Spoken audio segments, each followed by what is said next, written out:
What if the mighty Aztec Empire, known for warriors' temples and blood sacrifice, also held stories of love? That history tried to silence Spanish chroniclers, wrote with shock about Aztec rituals that involved same-sex relations, calling them sinful and barbaric. But when we look closer at native codices and surviving myths, another picture emerges. One where gender and desire were woven into religion, power, and art. Certain priests and nobles lived outside the usual roles of man and woman, serving gods who blurred those lines long before Europeans arrived. So were these practices part of spiritual devotion or just misunderstood through colonial eyes? The truth lies somewhere between faith and fear.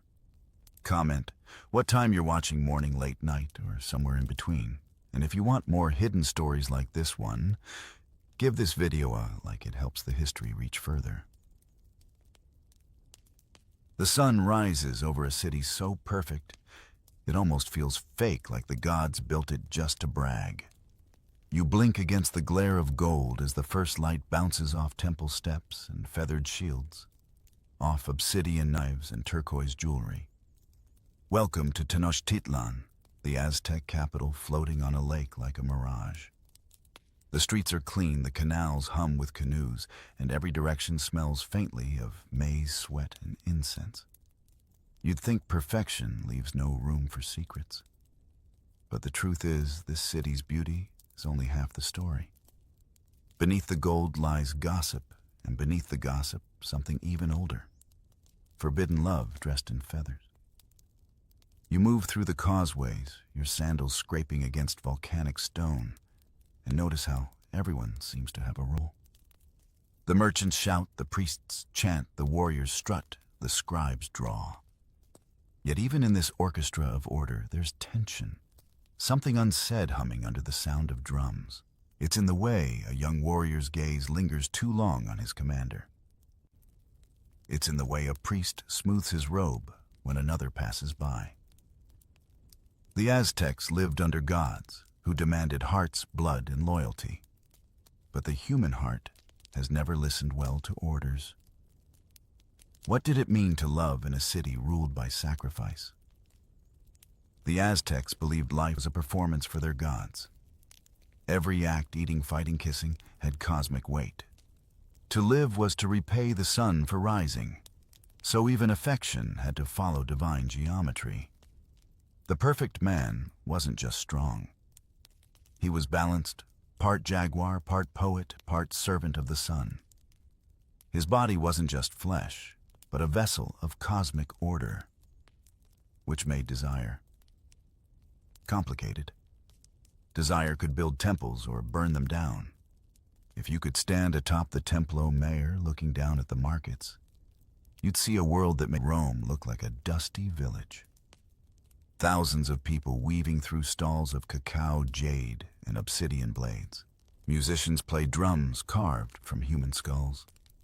Priests walked by with hair matted in ritual blood. Yet for all its grandeur, this empire feared one thing more than death disorder. Anything that broke the pattern of the world was dangerous. And love, especially love that didn't fit their rules, could feel like a small rebellion against the gods themselves. Historians still argue about how the Aztecs really saw same-sex relationships.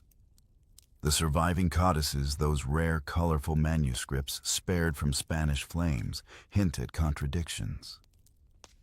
Some passages condemn men who acted as women, while others show male deities sharing tender bonds with their companions. In a world where gods could shift gender, where warriors could dance in drag during festivals, maybe forbidden didn't mean what the friars later thought it did. You stop by a painter's stall. The man dips a brush into red dye and grins, teeth stained with annatto. They say love is like the wind. He tells you can't see it, but if it blows too strong, it topples pyramids. Maybe he's just being poetic. Or maybe he's warning you that even the most sacred city runs on secrets. The air hums with drums as you pass a training yard. Boys no older than 16 clash with wooden swords, shouting war cries that echo across the lake. One trips, and another helps him up, fingers brushing a moment too long. Their laughter feels harmless, almost childlike. But an older instructor catches the look and frowns. In this empire, discipline is divine. Everything, your posture, your diet, your breath, is meant to serve the gods. Yet what do you do when your heart refuses to obey your empire? The Aztecs weren't unique in that struggle. Even the Greeks had their own tangled rules for love and power. But while Greece carved marble gods to immortalize beauty, the Aztecs carved hearts. Their devotion to order was both their strength and their curse. For every law about honor and war, there was another about the body, how it should move, whom it should touch, when it should kneel. Still, the more rules you write, the more people find ways to bend them. As you walk along the canals,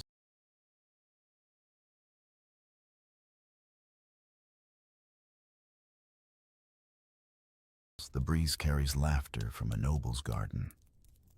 Musicians play flutes, and in the distance, dancers in feathered headdresses sway in pairs, not all of them male and female. You pause, wondering if the gods are watching, or maybe they're laughing. After all, if the gods themselves could love across forms, snake and bird, man and woman, why shouldn't their creations? A sudden conch blast interrupts your thoughts. Somewhere nearby, a priest calls the people to the temple. The smell of burning copal fills the air, sharp and sweet. You glance back at the shimmering city, the lake, the pyramids, the smoke curling into the morning sky, and realize something beneath its ritual perfection. Tenochtitlan beats with the same restless pulse as every human heart. Love isn't foreign to this world. It's just disguised. You find yourself standing at the edge of a training courtyard, where the morning sun slides down obsidian walls and paints young warriors in molten gold. The clatter of wooden swords fills the air. But what catches your attention isn't the noise. It's the rhythm. Every move is part violence, part dance. You watch two boys sparring, circling each other like twin jaguars' eyes, locked with a kind of intensity that doesn't belong to enemies. One lunges, the other dodges, and they both laugh before returning to the fight. You're seeing something the Aztecs themselves never quite found words for: affection, woven into aggression, admiration, disguised as discipline. The Aztecs lived under the sun god Huitzilopochtli, who demanded strength above all. Masculinity was both armor and altar. But here's the strange thing. While the empire glorified male power, it also glorified beauty. Not the rugged kind, but elegance, grace, even softness. Warriors wore bright feathers, jade earrings, and painted faces before battle. Imagine today's soldiers spending an hour perfecting their eyeliner before marching out. It sounds absurd, yet in Tenochtitlan, it was sacred. To be beautiful was to honor the gods.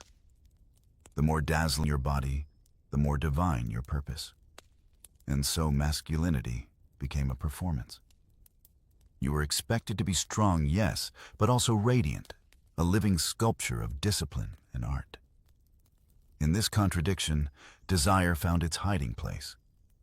How do you praise a man's body, his movements, his courage, without crossing that invisible line? The truth is, people probably did cross it all the time. They just didn't say it out loud. Historians think the Aztecs borrowed parts of their gender code from the Toltecs, whose own myths told of heroes who loved in both directions, toward glory and toward each other. But by the late 1400s, as the empire expanded and religion hardened, the idea of same-sex desire began to clash with public morality. Priests warned that effeminacy angered the gods. Yet the same priests wrote hymns praising male beauty and grace. It's like watching a culture argue with itself in slow motion. You wander through a market stall filled with obsidian mirrors. A merchant hands you one, and for a second, you see your reflection ripple under the sunlight. The Aztecs believed mirrors were portals to truth, but also to deception, what they called smoking mirrors, ruled by the god Tezcatlipoca. He was beautiful and cruel, the patron of warriors and tricksters, and sometimes appeared in stories as both man and woman. Maybe that's why his worshippers wore both jaguar skins and fine feathers. In a world ruled by gods who constantly changed form, the idea of fixed identity seems almost silly. Still, society demanded it. Boys were told to act like warriors' girls to serve the hearth. A man must be a stone, a woman water, said one Aztec proverb. But water can wear down stone, and stones can fall into rivers. The neat lines of gender were always blurring, even in the heart of an empire. One of the most fascinating details archaeologists found comes from codices, illustrated manuscripts, where scribes painted scenes of daily life. In the Codex Mendoza, there are punishments listed for various crimes. Among them, same-sex acts were condemned harshly, especially for priests or nobles, which makes sense only if it was actually happening. You don't outlaw what doesn't exist. So the severity of the punishment is its own confession this love lived among them. You imagine two high-ranking warriors after a ceremony, feathers still wet from ritual dye, hearts pounding from combat. They share pulque, the fermented drink of the gods, and talk about honor, about death, about beauty. In that moment, the world shrinks to two breaths, two shadows crossing under the temple torchlight. No one writes it down, but the silence between them speaks volumes. Ever noticed how societies often invent strict rules precisely around what they fear most? The Aztecs weren't immune to that. Publicly, they insisted that real men devote their passion to war and the state. But privately, desire kept slipping through the cracks like sunlight, through temple stone. The paradox deepens when you look at their art. Male dancers performing for the gods often wore women's costumes representing fertility or divine transformation. One festival honoring Xochipilli, the god of flowers, beauty, and art, involved young men dressing as blossoms and singing love poems, not to women, but to each other and the gods. Xochipilli himself was portrayed in sculptures with a serene smile surrounded by symbols of joy, music, and pleasure. Spanish friars later branded him the patron saint of sin. Yet for the Aztecs, he might have been something else entirely, a divine reminder that beauty like love refuses to be boxed in. It's funny how every empire builds itself on contradictions. The Aztecs could exalt brotherhood among warriors while condemning intimacy between them. They could worship a god who embodied both genders, yet punish people for doing the same. It's as if they feared what they adored, a reflection too close to their own desires. You look up again at the courtyard where the boys are still sparring. Sweat glistens, laughter echoes, and for a moment you forget where history ends and humanity begins. Maybe the Aztecs weren't so different after all. Every age has its masks, ours just glow differently under the light. You step into the courtyard of the Telpochcali, the House of Youths, where every sound seems designed to echo. Wooden clubs clap against shields, sandals slap the floor, and teachers bark orders that blend discipline with devotion. Here, young men aren't just trained to fight, they're molded into citizens, warriors, and worshippers. Yet in between the drills, something subtler unfolds. Laughter sneaks in. Jokes pass under breath. Glances linger longer than they should. If the battlefield forged warriors, the dormitory forged bonds, and sometimes something closer to love. The Aztecs took education seriously. Boys from common families trained in the Telpochcala, while the sons of nobles studied in the Calmecac, where they learned astronomy, religion, and statecraft. Both were strict institutions that made Spartan schools look like summer camp. You slept on reed mats, bathed in cold water, rose before dawn, and faced punishments for even small mistakes. But that intensity, that constant closeness, created a kind of emotional pressure cooker. In shared suffering, intimacy thrives. Maybe you felt it too, those friendships formed in dorm rooms, barracks, or late-night study groups that blur into something deeper without needing a name. Imagine hundreds of boys living together from age 15 under the same roof day and night, their bodies growing into manhood side by side. They ate, sweated, and dreamed together. At night the city quieted, and the only sounds were whispers, the flap of the reed mats, and the soft rustle of lake wind against the thatched walls. Teachers probably suspected more than they said. The laws forbade indecent acts, but as one old proverb warned, the lake has rules, yet fish still swim. In the Calmecac, things were even more complicated. The noble sons there were trained for priesthood or government roles that demanded purity. Priests shaved their heads, abstained from women, and devoted their nights to prayer. But isolation can twist into something else. You can't lock away desire, it simply changes shape. Some chronicles from early Spanish friars, though, biased, mention men living together in unnatural friendship. The friars meant it as accusation. But what if it was affection? What if the temples, those towering pyramids of order, hid not sin, but sincerity? Love unapproved by gods, yet no less divine. Think of the Calmecac as an ancient boarding school, only with obsidian knives and rituals of bloodletting. The students weren't just studying math, they were learning how to bleed for the sun. Pain was purification. Discipline was salvation. You'd rise before dawn, climb temple stairs, and pierce your earlobe or thigh to offer blood to the gods. Now picture that routine done beside the same few faces every morning, the same hands helping you up when you fainted, the same voice whispering prayers with you. Pain shared becomes connection. And in that connection, maybe love was the quiet rebellion nobody dared name. Archaeologists found murals showing groups of young men bathing together in ceremonial pools. The Aztecs valued hygiene as holiness. Daily bathing was common even for peasants. But water rituals also had symbolic power, cleansing rebirth reflection. The students likely bathed before dawn, steam rising in cold air, turning every silhouette into ghostly outlines. The water must have carried laughter and secrets both. You pause at a corner of the Telpochcali watching, as a young instructor wraps an injured boy's wrist. The gesture is brief but gentle, a tenderness hidden under the armor of duty. History books rarely talk about this kind of intimacy. They prefer wars and emperors. Yet it's moments like this that make the Aztec world feel alive again. One Spanish chronicler, Bernardino de Sahagún, who spent decades documenting Aztec life, described the students as brothers of the sun.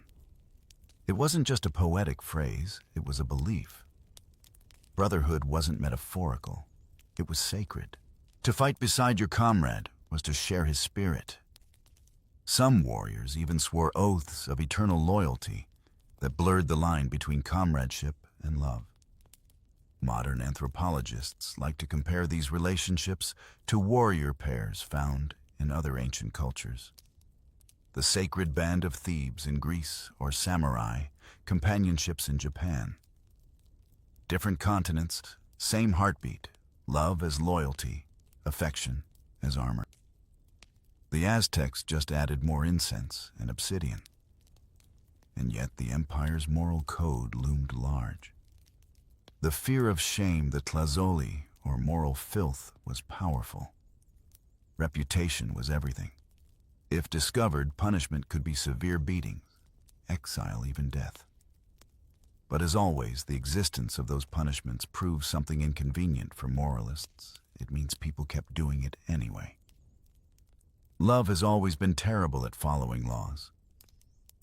The night deepens and the torches flicker. You hear songs rising from within, the Telpoch Kali training chants turning into something softer. The lyrics speak of courage, sacrifice, and the fleeting beauty of youth. Somewhere in those verses, maybe lies a code the priests didn't catch, a language of devotion that didn't need names or approval. As you walk away, you can still hear laughter echoing behind you. Maybe tomorrow they'll fight side by side in the flower wars, or climb the temple steps for sacrifice. But tonight, in that narrow gap between duty and dawn, they are just boys, half warriors, half dreamers, discovering that even in the most disciplined empire, the heart still finds its own gods. They say Quetzalcoatl once loved humanity so much he tore open the bones of the dead to give us life, and then was punished for caring too deeply. That's your hook into the strange heart of Aztec mythology, where gods behaved like poets and lovers, and where love itself was both creation and catastrophe. You've heard of Quetzalcoatl, the feathered serpent, the god of wind, art, and wisdom. But what most people don't realize is that he also embodied duality, male and female, gentle and fierce, human and divine. In his story, the Aztecs found both inspiration and warning. According to legend, Quetzalcoatl ruled as a priest-king in the city of Tolan long before Tenochtitlan rose from the lake. He was the kind of ruler who valued peace over sacrifice, flowers over blood. But his rival Tezcatlipoca, the smoking mirror, tempted him into sin. Depending on which version you hear, Quetzalcoatl either drank pulque until he lost his mind, or fell for a forbidden love, or both. Overcome with shame, he burned his palace and vanished into the east, promising to return one day in a blaze of morning light. To the Spaniards, this sounded like prophecy. To the Aztecs, it was heartbreak. The feathered serpent's story wasn't just about morality, it was about transformation. When he fell, he didn't die. He changed form, shedding his skin like a serpent. Duality wasn't corruption, it was nature. The Aztecs saw this reflected everywhere, in day and night, life and death, male and female. So when you look at their myths through modern eyes, you begin to see something revolutionary hiding behind all that ritual smoke. The idea that identity is fluid, not fixed. Imagine standing before one of those ancient temple carvings. You see Quetzalcoatl's serpent body winding through clouds, his feathers curling into blossoms. It's beautiful and strange at once, like something that refuses to stay in one shape. He was the patron of artists, priests, and lovers, the ones who didn't quite fit into ordinary life. If you'd been a young Aztec, struggling with feelings you couldn't name, Quetzalcoatl might have felt like a silent ally, a divine symbol of contradiction turned sacred. And he wasn't alone. The Aztec pantheon was filled with gods who blurred lines. Xochiquetzal, goddess of love and pleasure, sometimes appeared as male in certain rituals. Tezcatlipoca, the same god who tempted Quetzalcoatl, could disguise himself as either gender depending on his mischief. And then there was Ometeotl, the primordial creator, both male and female at once, the original union of opposites. Even the universe in Aztec thought was born not from purity, but from the marriage of difference. So how did a culture that worshipped gods of transformation end up fearing human forms of it, partly power? The priestly class and nobility needed order to sustain the empire. And order thrives on boxes. This is man, this is woman, this is sacred, that is forbidden. But mythology is slippery. It keeps whispering the truth even when institutions shout the opposite. You wander through a stone courtyard lined with serpent heads, the air thick with sage smoke. A priest recites hymns to Quetzalcoatl, calling him Lord of the Dawn Breath, of Men Giver of Song. The melody floats upward soft and melancholic. You realize the words aren't just worship, they're longing. Perhaps the Aztecs didn't fear desire. They feared losing control of it. After all, even the feathered serpent was undone by love. It's funny how often stories of divine fall mirror human guilt. The Greeks had Icarus, the Christians had Lucifer, the Aztecs had Quetzalcoatl. Each tale warns against flying too close to nature. But underneath the moral lesson lies a softer truth. These figures fall not because they are evil, but because they feel too deeply love, curiosity, compassion, all things that make gods human and humans divine. Modern scholars sometimes compare Quetzalcoatl's myth to early understandings of gender fluidity and non-conforming love. It's not that the Aztecs used those words, but their stories leave space for them. Even colonial writers like Sahagún and Duran, who condemned unnatural acts, couldn't help but preserve myths filled with transformation and ambiguity. The Spaniards tried to label everything as sin, but mythology doesn't obey language. It slips between translations, like smoke through fingers. You pause at a mural depicting the feathered serpent descending through clouds, surrounded by blossoms and serpents intertwined. Beneath it, a scribe once wrote, "He who moves between worlds knows all songs." Maybe that's what the Aztecs were really saying. The truth lives in between, in the spaces where categories dissolve. Think of Quetzalcoatl as the empire's conscience, the god who reminded mortals that perfection isn't purity,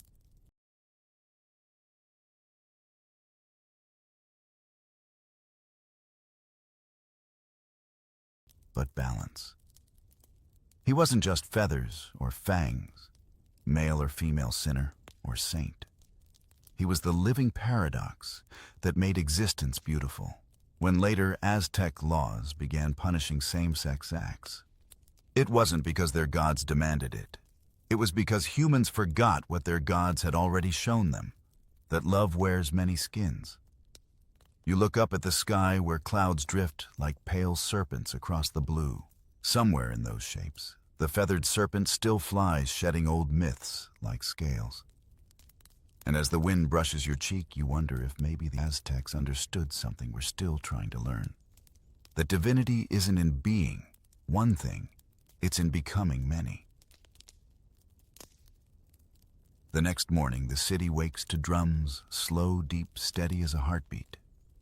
You follow the sound through the mist until you reach the Quaupili, the warriors' compound where men paint their faces with ochre and black. Each color means something: red for the sun, black for the night, yellow for the gods. The air smells of sweat and crushed marigold. Here you see the empire's real religion, war. And like everything else in Aztec life, even war had its strange poetry. The flower wars, Xochiaoyotl, were unlike anything you've heard. Imagine ritual battles fought not to conquer land, but to capture hearts literally. Warriors met in planned combat to take prisoners for sacrifice, feeding the sun with blood so the world wouldn't die. To the Aztecs, this was cosmic maintenance. But between those who fought something unexpected, often bloomed admiration, affection, even intimacy. The man you battled might later share your fire, your drink, your dreams. It sounds impossible. How can love grow in the soil of war? Yet for the Aztecs, beauty and violence were siblings. You stand among the eagle and jaguar knights, the elite of the Aztec military. They are resplendent, bright-feathered suits, obsidian helmets, shaped like snarling beasts, eyes fierce with purpose. Yet when they laugh, it's disarmingly human. You overhear one teasing another about his painted cheeks. Careful, brother. Quetzalcoatl might fall in love with you. The other smirks. Then let him. At least he'd have taste. The comment draws laughter, but beneath it runs something older, a truth their laws would never admit aloud. The Aztec warrior code demanded devotion between comrades. Each Eagle Knight trained with a partner sometimes for years, sleeping, eating, and fighting side by side. Their bond wasn't just friendship, it was sacred duty. When one fell in battle, the survivor was expected to capture twice as many prisoners in his name. Some warriors refused to remarry after their comrade's death, claiming their spirit already belonged to the one they'd lost. Historians try to label this brotherhood, but you can feel there's more under the surface, something wordless and powerful, like a drumbeat under the chants. Even in the language itself, traces of tenderness linger. The Nahuatl word ikniu means friend, but also carries connotations of loyalty, intimacy, and shared soul. To call someone noikniu, my friend, was almost like saying my other self. When you hear it whispered between warriors on the eve of battle, it feels less like camaraderie and more like confession. You watch them prepare for the flower wars. Warriors kneel before their captains, offering copal incense and blood drawn from their own ears. The smoke curls upward, carrying prayers to the gods of war and beauty. Zaipe Totec, the flayed lord, and Xochipilli, the patron of love and song. The combination seems bizarre. Love and death in the same breath. But to the Aztecs, that was balance. Every flower needed soil, and soil was made of sacrifice. There's a story told of Tlalocan, the paradise of the rain god, where fallen warriors rest among eternal blooms. The Aztecs believed that those who died in combat would accompany the sun across the sky for 4 years before transforming into hummingbirds. Picture that thousands of souls flitting together over the fields of maize, their wings iridescent in eternal sunlight. Maybe that's why warriors wore feathers, to remind themselves they were already half on their way to heaven. One soldier beside you adjusts his jaguar pelt and grins. "If I die," he says, "make sure they paint me beautifully." You ask why? He shrugs. Because the gods deserve art even from our ashes. There's vanity in his tone, but also vulnerability. These men lived knowing every battle could be their last. In such a world, affection wasn't weakness. It was proof you were still human. Scholars sometimes point to parallels between Aztec warrior bonds and Greek eraminos relationships. Older and younger soldiers bonded through mentorship and devotion. But the Aztecs lacked that kind of hierarchy. Their love, if we can call it that, was mutual and martial, a brotherhood sanctified by shared danger. 2 jaguars hunting together, 2 eagles soaring in tandem. You close your eyes for a moment, listening to the heartbeat of the war drums. Its hypnotic thump, thump, thump, echoing across the lake like a pulse of the earth itself. When you open them again, the warriors are marching toward the causeway, banners snapping in the wind, sunlight flashing off obsidian blades. The crowd cheers, mothers weep, and you realize that for all its blood and spectacle, this ritual of war was also a ritual of love. The kind born not from tenderness, but from trust so deep it defies language.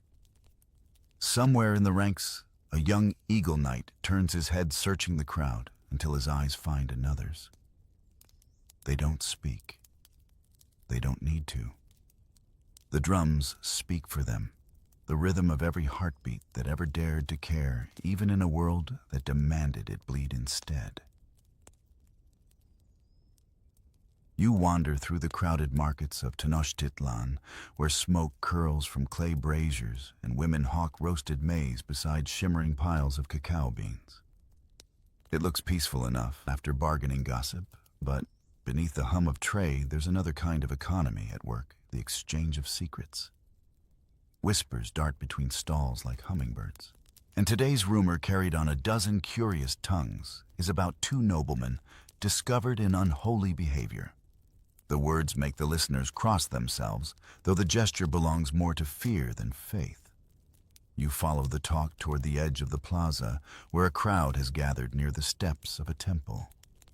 Their painted priests are reading aloud from the laws, the quietest, the ancient words that guide morality. Those who act like women, one priest intones, defile the temple and bring shame upon their fathers. The people murmur agreement.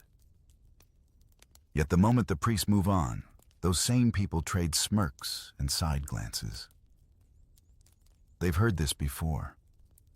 Everyone knows that what's forbidden in daylight finds its own nights. Aztec law treated same-sex intimacy as tlatlacoli moral corruption.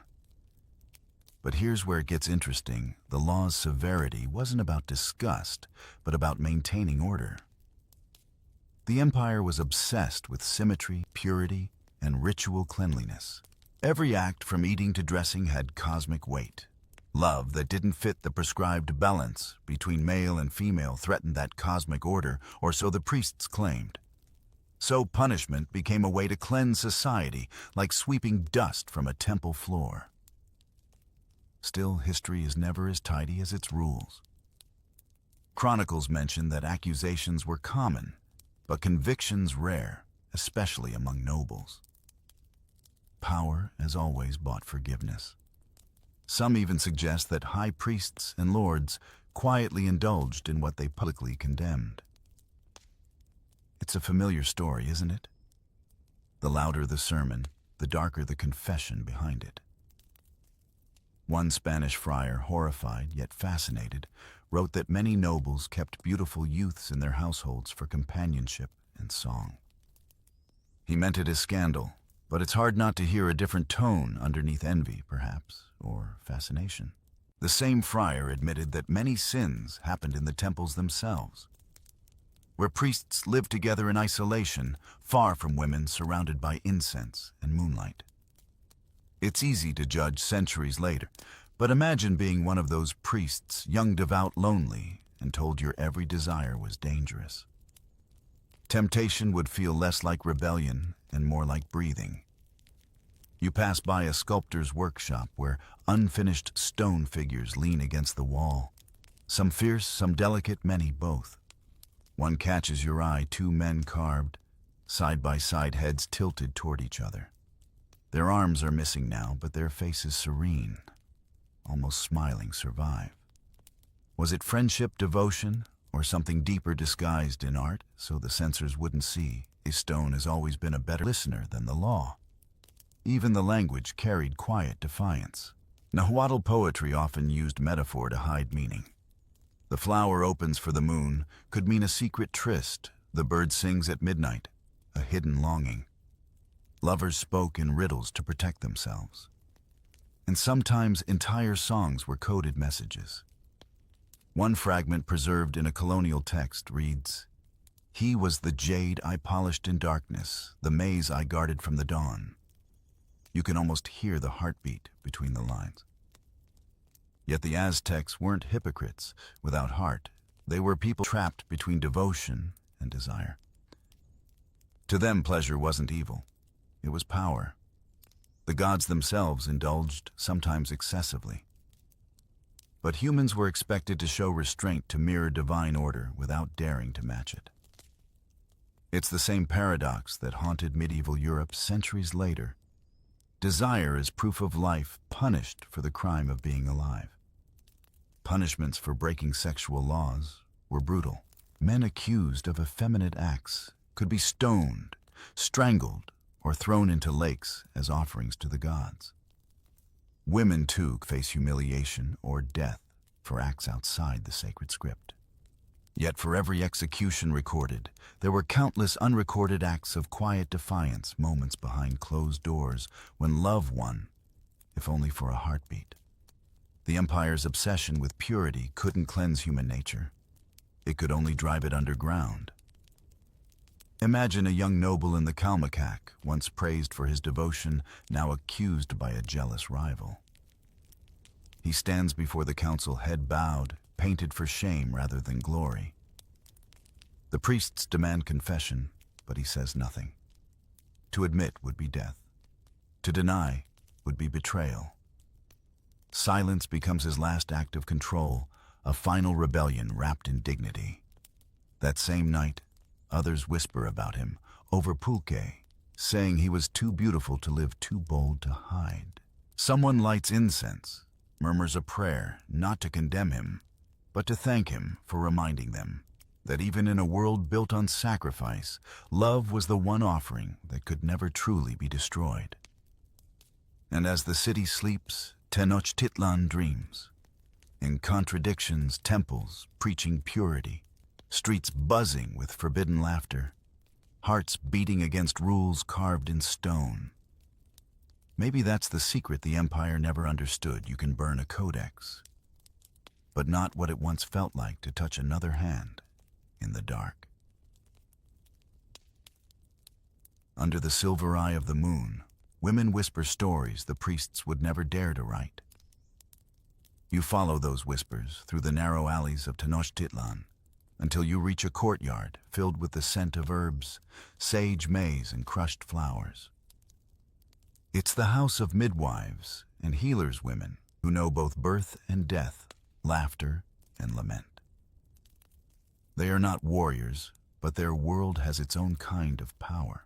And here, away from the temples and markets, the story of female desire unfolds, not in battles or proclamations, but in glances, songs, and secrets kept between breaths. In Aztec society, women were pillars of the home, but rarely of the temple. They wove, cooked, gave birth, and buried the dead. Yet some rose to sacred roles, priestesses of the moon goddess Metztli, or healers who served the goddess Tlazolteotl, patron of purification and lust.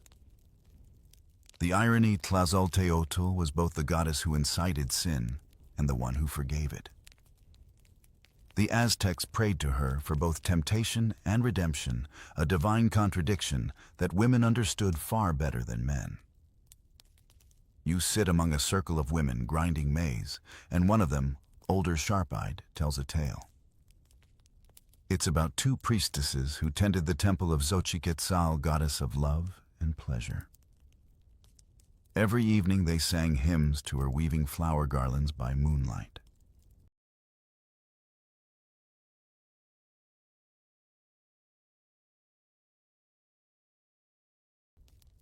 When one fell ill, the other refused to leave her side.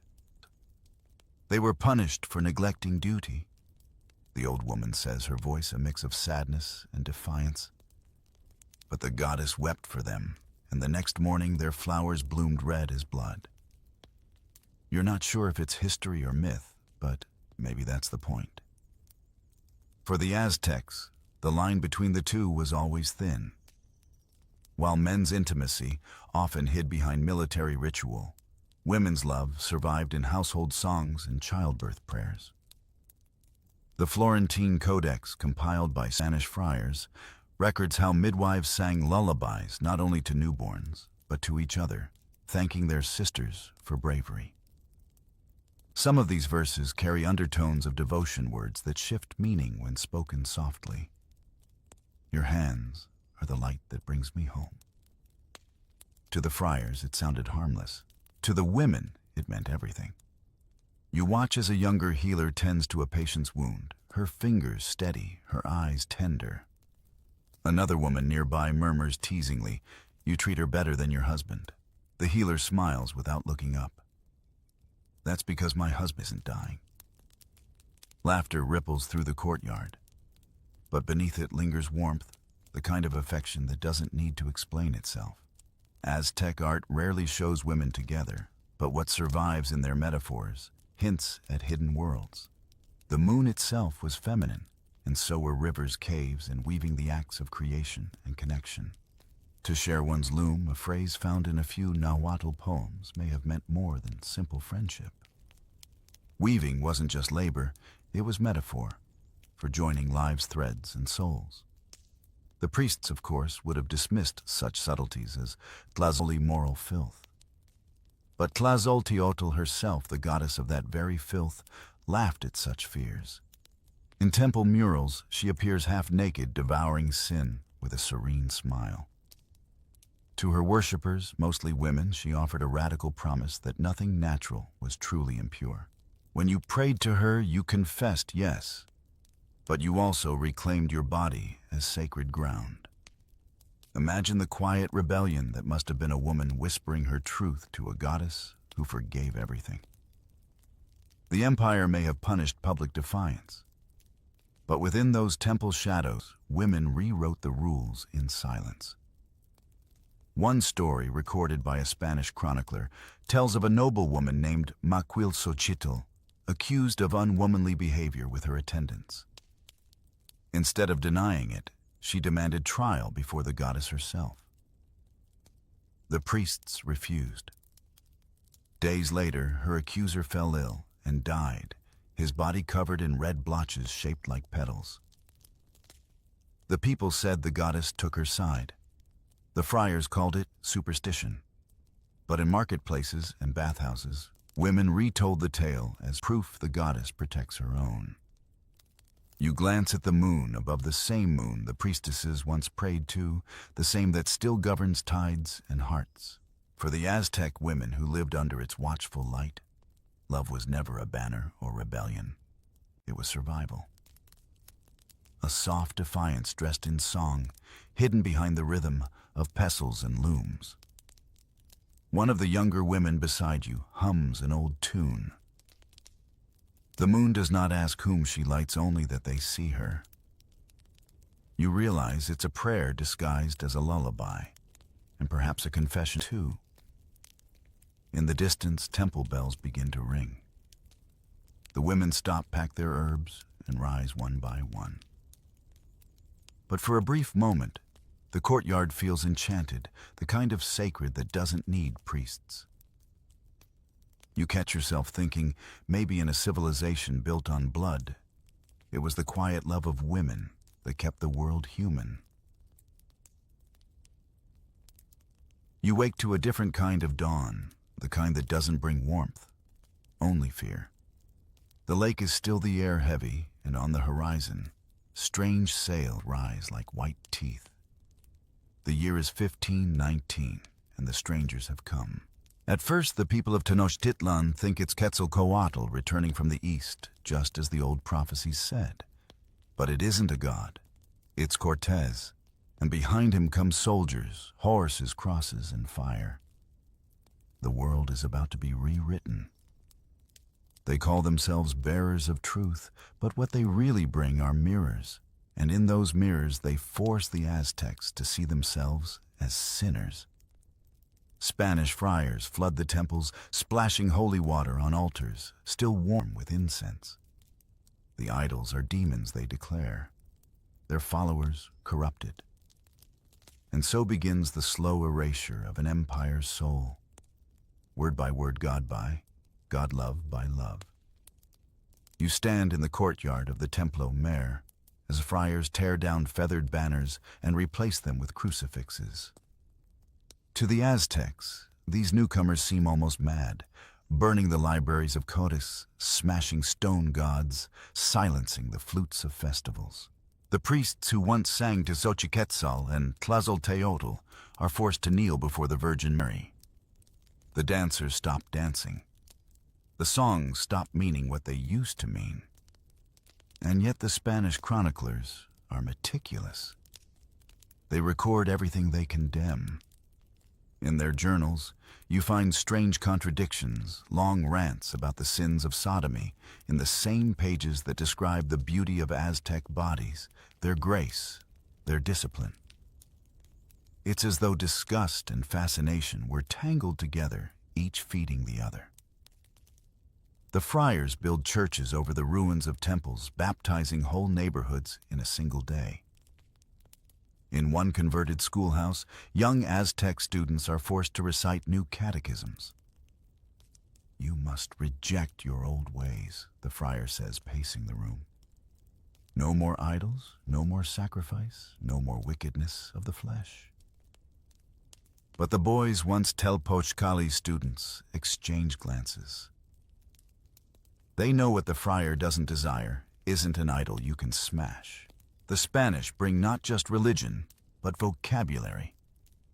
Words like pecado, sin, and vergüenza, shame, seep into Nahuatl speech. Where once the Aztecs spoke of impurity as imbalance, now it becomes moral rot. Acts once described as unfitting are now damnable. The difference seems subtle, but it changes everything. Under the new empire, guilt replaces duty. Confession replaces balance. In this new order, love itself becomes dangerous. The friars are obsessed with controlling bodies, who touches whom, who sleeps, where, who even dares to look too long. The Aztec emphasis on duality and divine transformation vanishes. A world once filled with gods who could change shape is replaced by a single God who never changes and never forgives the wrong kind of love. You overhear a sermon in the plaza. The friar's voice echoes against the stone. These people lived in darkness. Men with men, women with women, beasts in human form. The crowd shifts uneasily. Behind them, the smoke of burning codices twists upward like mourning ribbons. Knowledge itself is turning to ash. And yet, in the ruins, something refuses to die. Former priests secretly hide fragments of scrolls beneath floor tiles. Families tell old myths at night, whispering them to children as bedtime tales. One woman still sings to Tlazolteotl under her breath, while pretending to pray the rosary. Even the friars can't stop people from dreaming. Desire has gone underground, trading its feathers for shadows. There's a story, half legend, half truth, about a young convert named Itzcoatl, baptized as Juan. He worked in a Spanish monastery as a translator, helping friars write dictionaries of Nahuatl. But in the margins of those manuscripts, he began slipping in double meanings. The word for friend became soul mirror. The word for purity gained a secret synonym balance. He hid the old wisdom in plain sight. Some of those words still survive, passed quietly from speaker to speaker. You can almost imagine what it felt like for the people who lived through it. One day their gods are alive, laughing, changing shape. The next they're told they've always been demons. Love that once honored the divine now condemns the soul. The Aztec calendar ends not because time stops, but because language is rewritten. Cortez and his men record everything: the blood, the gold, the confessions. But they miss what matters most, the pulse beneath the rubble. In quiet courtyards where candles flicker against broken idols, you can still hear the old prayers reshaping themselves. Forgive us, they whisper to both gods and themselves for the love we cannot name. As the conquistadors ride through the shattered city, they think they've conquered everything. Faith, knowledge, passion. But the wind over Lake Texcoco still carries the scent of copal and marigold, faint but defiant. The empire may fall, but its heartbeat continues steady and stubborn, like the rhythm of drums that no one dares play anymore. Night returns to Tenochtitlan, or what's left of it. The pyramids are gone. The lake is filling with rubble, and Spanish villas rise where temples once touched the clouds. But if you listen carefully, the city still breathes. Inside kitchens, behind courtyard walls, and in the soft murmur of lullabies, something ancient stirs. The empire may have fallen, but affection, real human and inconvenient, has learned how to hide. You're standing near a candlelit room where a family gathers for evening prayer. On the wall hangs a crucifix, but beneath it, someone has tucked a small faded feather. To the friars, it's decoration. To the family, it's remembrance, the symbol of Quetzalcoatl, the god who once blurred boundaries between sky and serpent, male and female, sacred and profane. In this new world, the old gods survive only in disguise. Across the city, love survives the same way. Two young men meet to play music at a saint's festival, their flutes weaving notes that sound suspiciously like an old hymn to Xochipilli. Two women in a marketplace swap flowers every morning, pretending it's commerce, not devotion. People have learned the art of camouflage, the ability to carry old fire in new lamps. The Spanish chroniclers, so proud of their conversions, never understood this. They saw only obedience. But language kept secrets. Nahuatl was too poetic to ever surrender completely. Words bent themselves into double meanings. Laughter folded over grief prayers, slipped between translations. When one convert said, "God is balance," a friar might nod approvingly, never realizing the phrase still carried the memory of Ometeotl, the god who was both halves of the whole. It's strange, isn't it? How survival often begins with pretending. The more forbidden something becomes, the better humans get at disguising it. A song becomes a sermon. A gesture becomes a joke. A forbidden glance turns into accidental eye contact during Mass. History calls it repression. The heart calls it adaptation. Some evidence of this hidden resilience shows up in colonial documents, though you have to read between the lines. A 16th century friar once complained that the natives confess sins they do not regret and smile when scolded. What he didn't realize was that the smiles weren't defiance, they were memory. The people were remembering a time when love wasn't shameful, when the divine looked like them. Over time, these hidden loves begin to merge with Christian imagery. Saints replace gods, but the emotions remain the same. Xochiquetzal's tenderness becomes the Virgin's mercy. Quetzalcoatl's sacrifice echoes in Christ's passion. The boundaries blur until even faith becomes a secret act of translation. In one colonial prayer book discovered in Oaxaca, a line reads, "Lord, make us like the feathered serpent, gentle in wind, fierce in heart." The friars must have missed that one. You pass a group of artisans painting frescoes for a church wall. The overseer checks that every angel looks properly European. But when he leaves, the painters add small touches: brown skin, obsidian eyes, feathers in the halo. A quiet rebellion disguised as beauty. One artist, a man named Coyotzin, even paints two angels facing each other too closely, their wings brushing at the edges.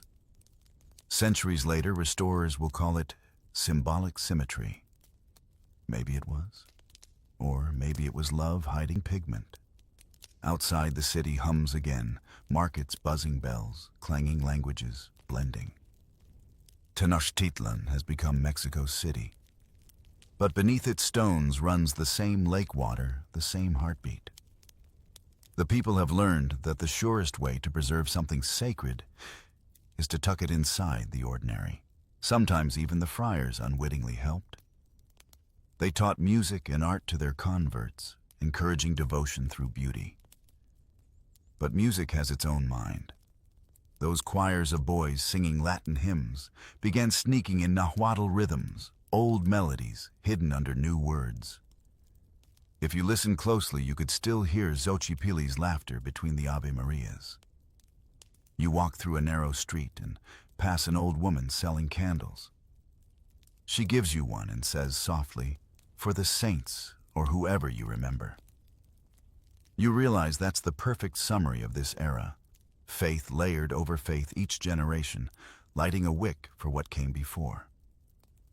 And so the old loves survive not as rebellion, but as tradition.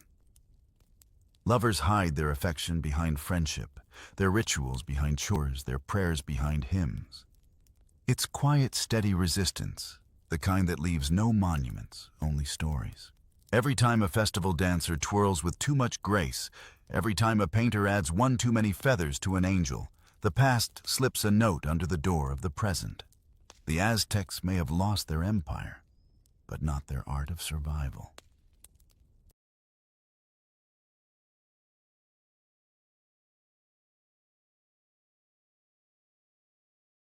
You can conquer a people, burn their codices, rename their gods, but you can't stop them from remembering how to love. Centuries later, you stand in the middle of Mexico City, once Tenochtitlan, where skyscrapers rise over the ghost of the lake and traffic replaces the rhythm of drums. The air smells of exhaust and street tacos instead of incense. But if you close your eyes, you can still feel the heartbeat of the old city pulsing beneath the pavement. Somewhere under all this concrete, the stones of the Templo Mayor still hum, and if you listen long enough, they start to whisper what history tried to forget. Those whispers have found new voices now. Murals bloom on the walls. Bright feathers swirling serpents, gods, and lovers, reborn in spray paint. In Coyoacan, artists gather to retell Aztec myths through color, reclaiming what colonization tried to erase. One mural shows Quetzalcoatl rising from flames. Feathers outstretched, human figures of all genders intertwined beneath him. A boy taking a selfie beside it jokes, "Guess the old gods were more progressive than the priests." He's not wrong. Modern Mexico is rediscovering what the friars buried. Scholars, poets, and activists are dusting off the codices, rereading them not as sins or curiosities, but as maps of a more fluid world. The god Xochipilli, once demonized as a patron of lust, is now celebrated as a symbol of queer joy, a deity of music, beauty, and love that defies definition. His stone statue, long hidden in a museum basement, now sits proudly on display. You walk up to it, and it's breathtaking. His head tilted back in ecstasy, his body wrapped in flowers. For centuries, he was called a warning. Now he's called home. But it's not just museums reclaiming him. Every June during Mexico City's Pride celebrations, people carry banners with his name painted in gold letters. Xochipilli vive, the flower prince lives. The crowd cheers, drums pound, and feathers swirl again like echoes of ancient festivals resurrected. In that moment, the line between past and present blurs. The parade looks less like rebellion and more like remembrance. You wander through the crowd, and an old man selling paper masks waves you over. "You want Quetzalcoatl or Tezcatlipoca?" he asks with a wink. You pick the serpent. He laughs. "Good choice. That one reminds us not to be ashamed of what we shed." You realize that's the entire moral of this city. This story shedding shame, keeping the skin of memory. Not everyone sees it that way, of course. Some still cling to the old colonial morality, muttering about tradition. But tradition, if you trace it far enough back, was never pure. It was always fluid, woven, layered, reborn. The Aztecs understood that. Their gods changed shape, their myths contradicted themselves. Their world thrived on balance, not rigidity. What colonization called sin was often just humanity being honest. Even the landscape remembers. Archaeologists excavating the ancient lake bed sometimes find small carved figures. 2 men clasping hands, 2 women seated together under a tree. Officially, they're labeled as companions. Unofficially, everyone knows better. Love leaves fingerprints even on stone. As night falls, the city lights flicker on modern fire in an ancient place. Somewhere a mariachi band begins to play. Their song isn't in Nahuatl, but its rhythm feels familiar. Like the old training chants of the Telpochcali, like the pulse of the flower wars, like the laughter of the moon's priestesses. The melody carries everything that survived the discipline, the longing, the beauty, the defiance. You think of all the people who came before those boys in the dormitories.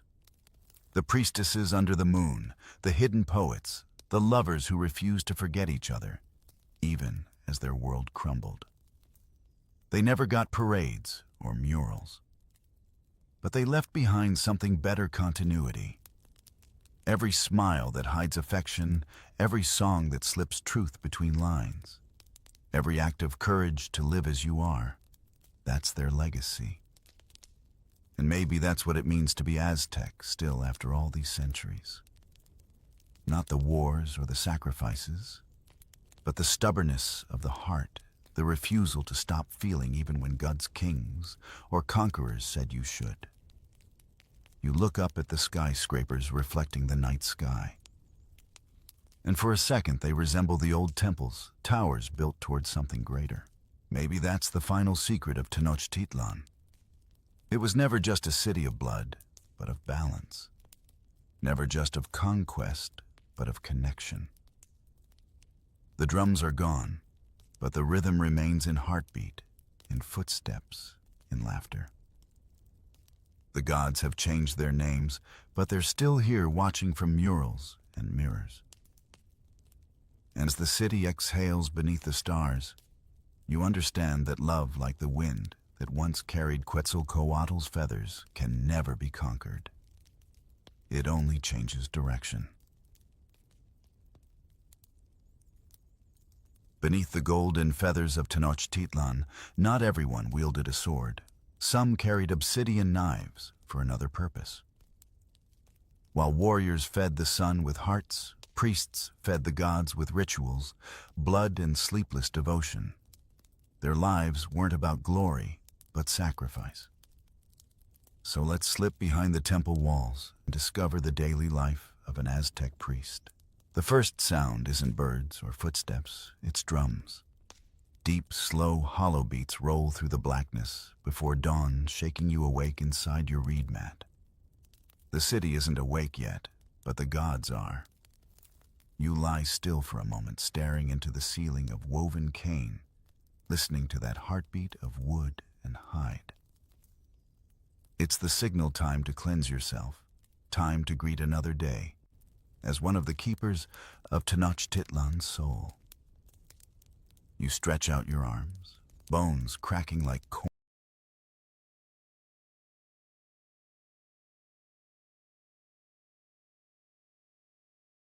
roasting over coals. The air is cold, tasting of river mist and ashes from last night's incense. You pull on a cotton cloak, rough and plain. Priests aren't supposed to glitter like nobles. The luxury belongs to the gods, not to their servants. You step outside your small chamber within the temple precinct, and the world still looks half-dreamed. The great temple looms ahead, its twin towers ghostly under starlight, while the sacred fires atop it have dwindled to thin orange threads. You think of them as sleeping serpents. You'll have to wake them soon. You start walking toward the temple yard. Every few steps, your bare feet brush the cold stone slick with dew. Somewhere nearby, another priest coughs. Another whispers a prayer. You hear the distant croak of frogs from the canals, and above that the faint call of a conch horn from a watchtower. This city never truly sleeps. There's always someone feeding fire, grinding maize, guarding the causeways. But your duty begins before everyone else's. At the courtyard fountain, you pause to wash your face. The water is shockingly cold, and you whisper the purification prayer under your breath. The one calling upon Xalchutlashe, goddess of running waters. You scoop another handful over your head and feel your scalp tighten. That's when you notice your reflection trembling in the basin, your shaven temples, the streak of soot from last night's ceremony, still shadowing your jaw. You rub it off with the side of your thumb. Can't go before the gods looking like you slept through your shift? You wonder if the merchants stirring in their homes feel the same dread of lateness. They worry about missing their place in the market. You worry about displeasing the sun. Missing either could cost someone a life, though in your case, it might be literal. The sun, after all, is not a forgiving employer. You take your obsidian knife, more a sliver than a blade, and hold it toward the east. The horizon is still gray, but somewhere behind the volcanoes, the sun prepares its ascent. You whisper, Tonnachu, may your path be clear, and draw the blade lightly across your earlobe. A drop of blood slides down, warm in the cold air. It's a small thing, but that droplet is part of the contract your body for his light. You move toward the temple's base where other priests gather, all ghostly pale from fasting. You nod to one of them, old Tlahuizo, whose beard has gone gray, though he still sharpens knives for sacrifices. He murmurs something about a bad omen last night. The flame flickered sideways, meaning the god was restless. You file that away. In your world, small signs are never small. The drums grow louder now, echoing off the temple walls. Each beat thuds in your chest like a second heart. You pass a pair of young acolytes carrying bundles of copal resin, still blinking sleep from their eyes. One of them stumbles, spilling a few pellets onto the ground. You sigh and crouch to help, muttering that even gods prefer tidy offerings. He grins nervously and thanks you. You remember being that boy once terrified of every misstep, believing a single dropped grain might bring thunder down.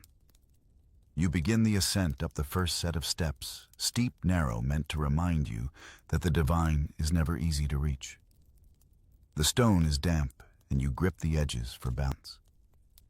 Halfway up, you pause, not from fatigue, but from habit. From here, you can see the sleeping city stretched across the lake, its causeways cutting through mist like gray ribbons. Torches flicker on the docks, where early traders are already loading canoes with chilies and cacao. To the east, the mountains catch the first hint of blue. It's a breathtaking sight, even if you've seen it 1,000 times. Sometimes you think that's the real prayer, just looking, just remembering how small you are. The top platform greets you with a smell of old smoke and iron. You kneel beside the sacred brazier, stirring the ashes with a stick until the faintest ember glows red again. The act is simple. Feed it with dry bark, breathe on it gently, whisper the invocation. But the feeling, it's electric, like coaxing life back into a heart. When the flame finally leaps up, gold licking at your fingers, you whisper thanks. Somewhere below, a rooster crows. Perfect timing. Do you ever wonder you murmur to no one? If the gods tire of being woken every morning, Tlahuizo beside you snorts. Only when the priests forget to show up. You laugh softly. It's dangerous to laugh on duty, but humor, you've learned, keeps faith from becoming fear. Now the sky begins to pale, and you know soon the city will come alive. The merchants shouting, the children splashing in canals, the nobles heading to the palace. But for now, this fragile quiet belongs to you. The fire is awake, the first prayer is spoken, and the day's long dance between mortals and gods begins again. The water waiting for you in the purification pool is so cold it might as well be alive. It bites, slides, and clings like a serpent. You lower yourself into it slowly, hissing between your teeth as your skin shrinks from the chill. Still, this is what must be done before you stand before the gods. Your body, your breath, and even your thoughts must be clean. The priests say the water doesn't just wash away dirt. It scrapes the soul.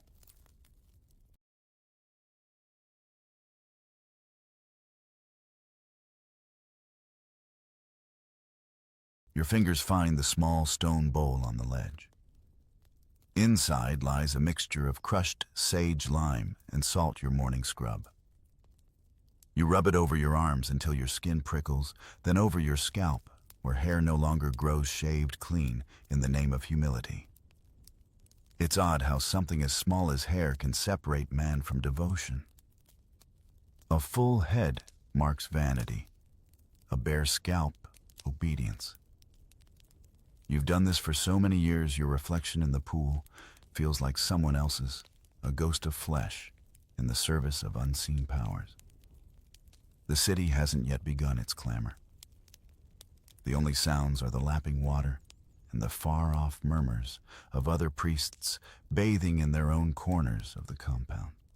A scent of herbs drifts through the air. Someone nearby is burning copal again, maybe trying to cover the tang of blood from yesterday's ceremonies. Even purity has its shadows here.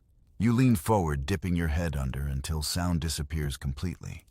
Underwater, there's nothing but the slow rhythm of your own heartbeat. You stay like that, a little too long. There's comfort in the silence, even as your lungs begin to burn. When you finally surface, air rushes in like revelation.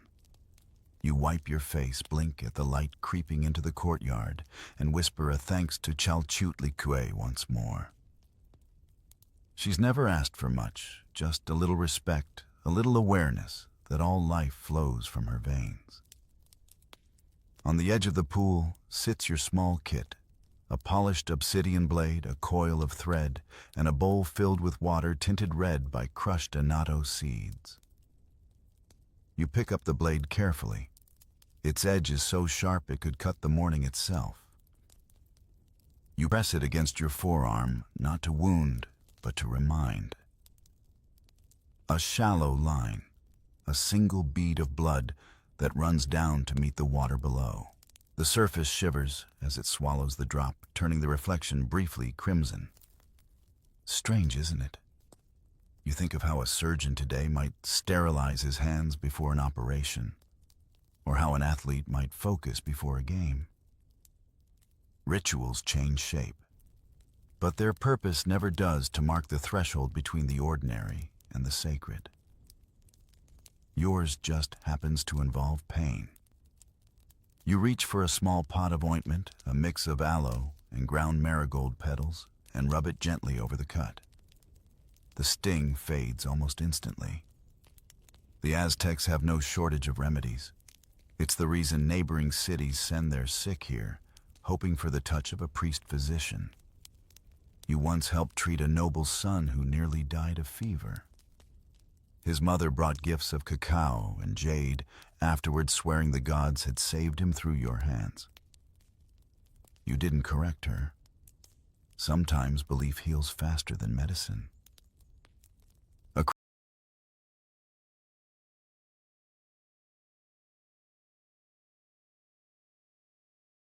Across the courtyard, a group of younger novices fumble through their own ablutions. One sneezes loudly, splashing the others. You can't help but grin. The memory rushes back of your first year, how you'd flinch every time the cold water hit, convinced it was punishment. The head priest, then stern old Tzitzimitl, had smacked you on the back and said, if the gods wanted you comfortable, boy, they'd have put you in the palace, not the temple. You think of him often, especially on mornings like this.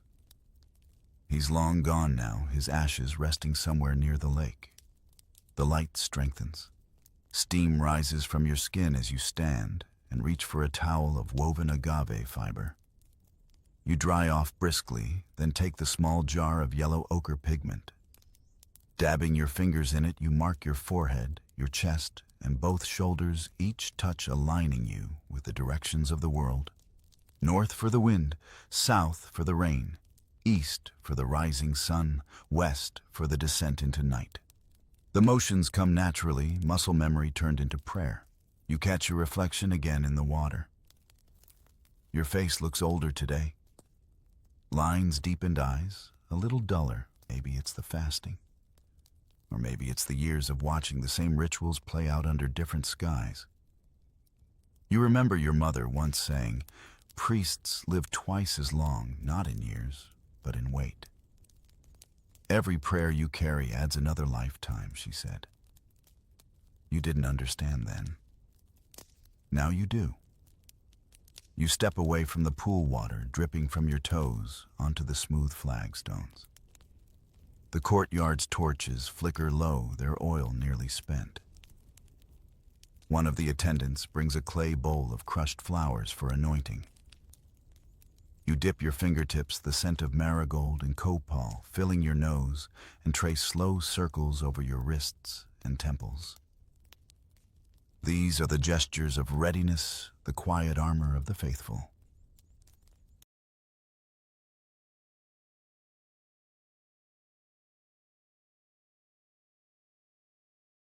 The head priest Tlacotzin appears at the far archway, his tall headdress shadowing his face. "The fires will need new breath soon," he says softly. His voice always sounds like it's come from the bottom of a well. You nod. The sun's edge now glows behind the mountains. Soon it will rise fully, and the city will awaken. But for now, the temple belongs to the few who can bear its silence. You glance back once more at the pool, the rippling surface, the faint red swirl fading under the sunlight. The gods demand much, but they give too meaning purpose order in a chaotic world. And maybe that's enough reason to keep bathing in the freezing dark. The stairs feel steeper every morning. Maybe the stones have grown since yesterday, or maybe your knees have simply become more honest. You grip the sides as you climb, balancing a clay bowl of copal in one hand and a bundle of dried bark in the other. Each step echoes with the hollow rhythm of sandals slapping stone. Above you, the first glow of dawn paints the temple's twin towers in pale gold, Huitzilopochtli on one side, Tlaloc on the other. The gods of sun and rain locked forever in partnership and competition. The smell of last night's offerings still clings to the air's smoke-charred maze, the faint sweetness of flowers wilted by fire. You reach the top platform where the sacred brazier sits cold and gray. It always looks smaller than you remember, as if humility itself were carved into its shape. The other priests are already gathering their white robes streaked with ash. You nod to them silently, setting your materials down. No one speaks much before the first flame. The morning requires stillness, the kind of quiet that feels like waiting inside the chest of the earth. You kneel before the brazier and strike flint against iron pyrite. Sparks jump like tiny suns, vanishing before they hit the ground. The third strike lands true. The bark catches smoke twirling upward in thin blue ribbons. You fan it gently with your hand, murmuring the prayer of awakening. May the breath of men meet the breath of gods, and neither falter. As the fire strengthens, you add pieces of copal resin. The smoke thickens, fragrant and white, coiling like serpents around the temple columns. It burns your eyes, and you blink through the tears, knowing they count as offerings too. The Aztecs believe every bodily act can be sanctified: sweat, breath, even pain. The body is not separate from worship. It is the vessel through which the invisible becomes visible. You reach for a small pouch at your belt and draw out kernels of maize bright as gold. One by one you toss them into the flames. Each pop and crackle sounds like laughter or warning, depending on the mood of the god listening. The sun has not yet cleared the mountains, but already the light is changing. A crimson edge spills over the horizon, and for a heartbeat, the whole city seems to hold its breath. You raise your arms. He rises. The chant ripples through the other priests, low and steady, a chorus of gratitude and duty. Beneath you, Tenochtitlan begins to shimmer the canals, catching light like molten glass rooftops, flickering with reflected fire. The cries of market vendors start faintly, like a rehearsal for the day. It's beautiful in a way that almost hurts. And yet beauty in your world is never free. For the sun to rise, it must be fed. You know that soon, when the full ceremony begins, blood will join the fire again, not yet, but soon. For now, the duty is gentler. You add crushed flowers and cocoa shells to the flame, a symbolic meal to tide the gods over until later. One of the younger priests beside you coughs softly. His name is Quaupili, new to the high altar. His hands tremble as he holds his bowl of offerings. You remember that same nervousness, the first time you stood here, the dizzying height, the realization that the city's fate might rest on whether your flame caught or not. Breathe slower, you whisper to him. The gods aren't in a hurry. He nods gratefully, steadying his breath, his eyes fixed on the flame like it's his own heartbeat. From the corner of your eye, you notice movement below the Emperor's runners, crossing the plaza, carrying messages to the palace and the marketplaces. Their white garments flash in the sunlight as they move like silver fish through the crowd. Somewhere beyond, children chase each other along the causeway, their laughter floating faintly upward. The world continues unaware of the invisible cords you and the other priests are tightening between heaven and earth. Funny, isn't it, you think? People will spend hours polishing their hairpins, but they'll forget to thank the sun for showing up. Maybe that's why your job feels equal parts exhausting and absurd. Still, someone has to keep the balance.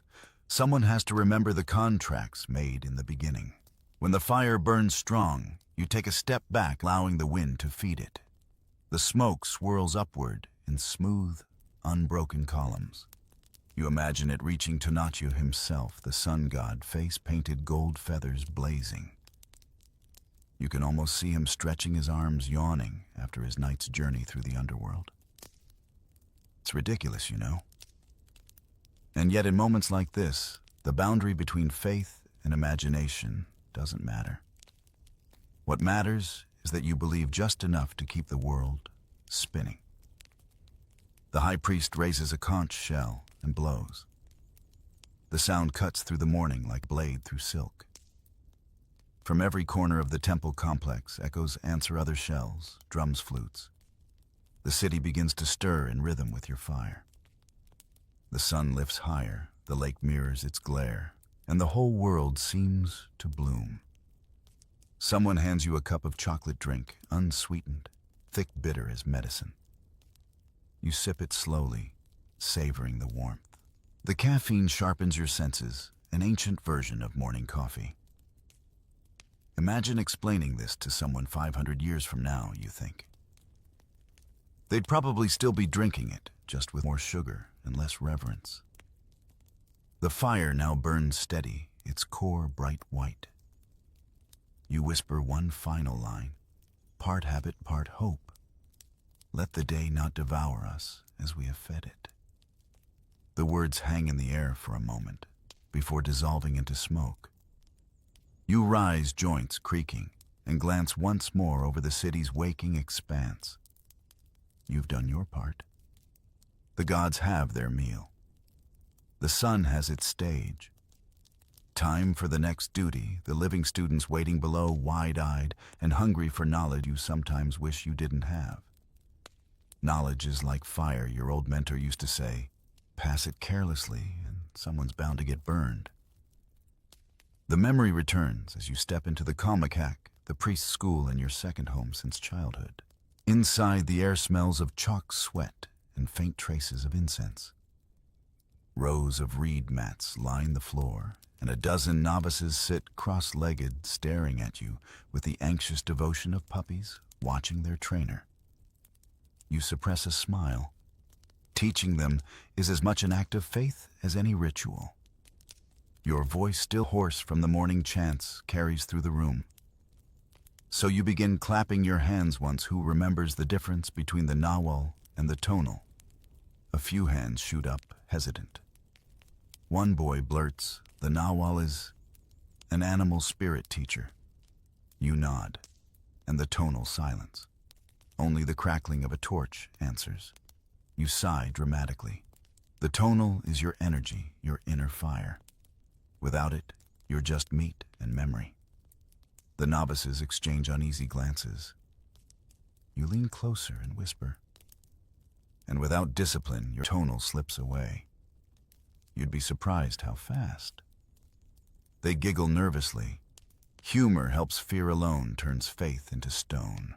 You pick up a codex from the table deerskin pages, painted with brilliant pigments depicting gods, stars, and calendars.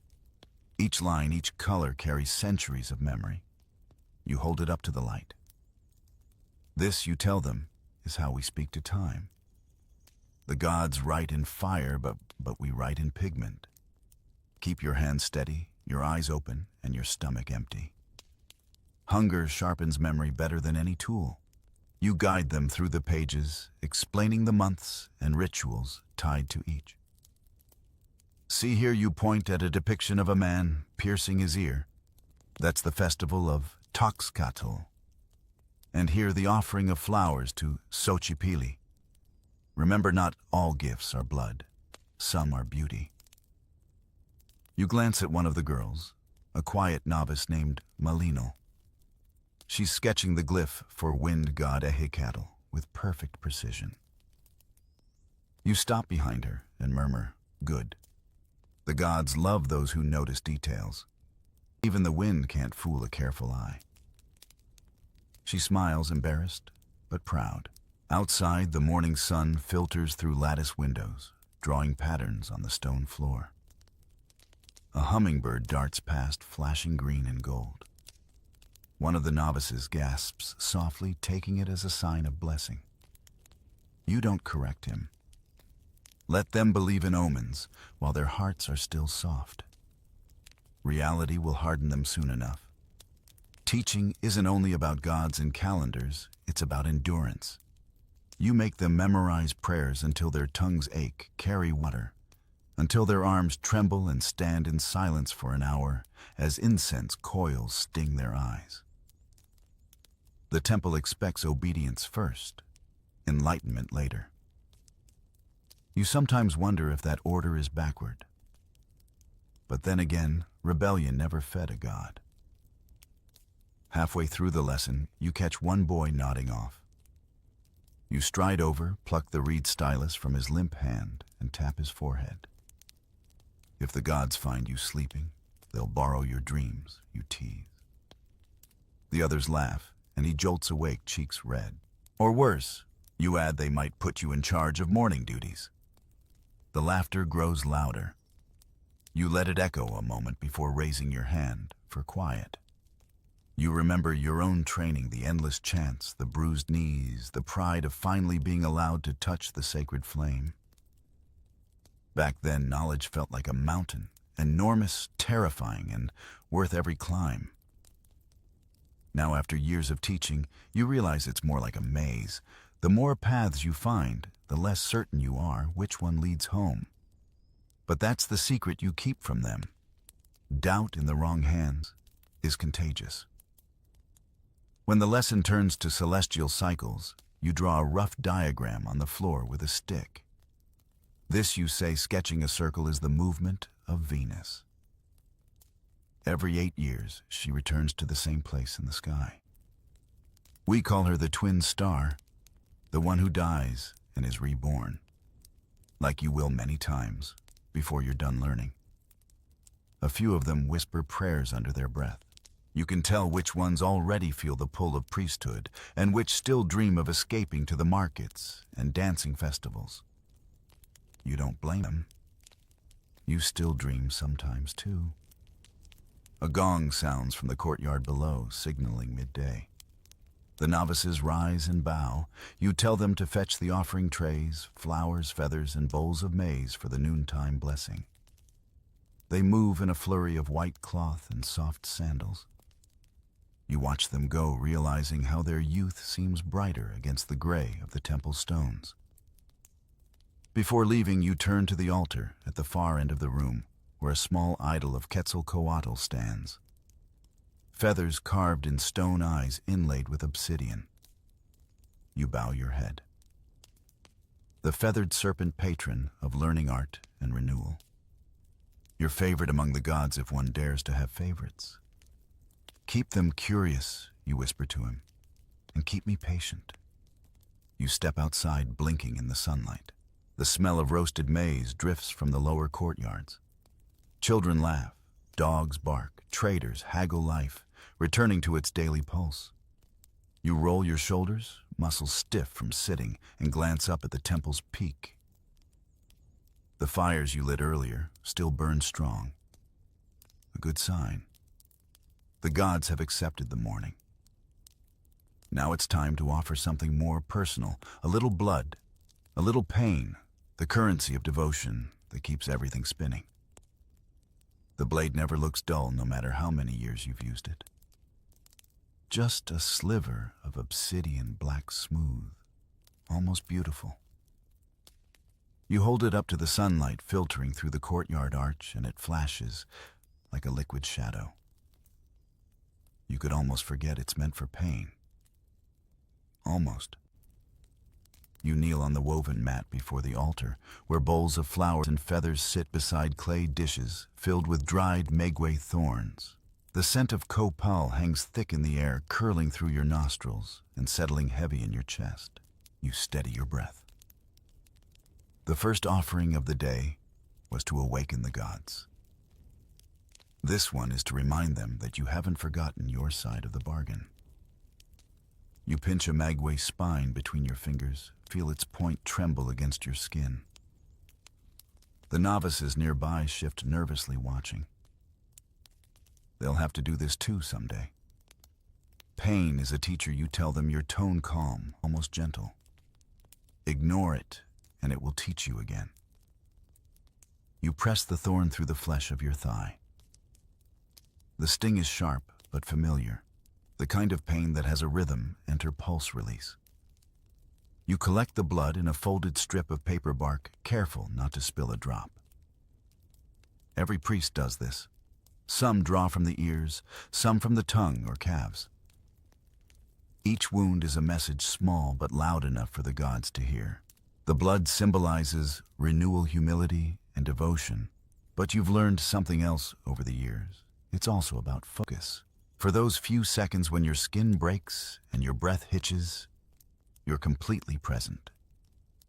No distractions, no errands, no noise from the markets below.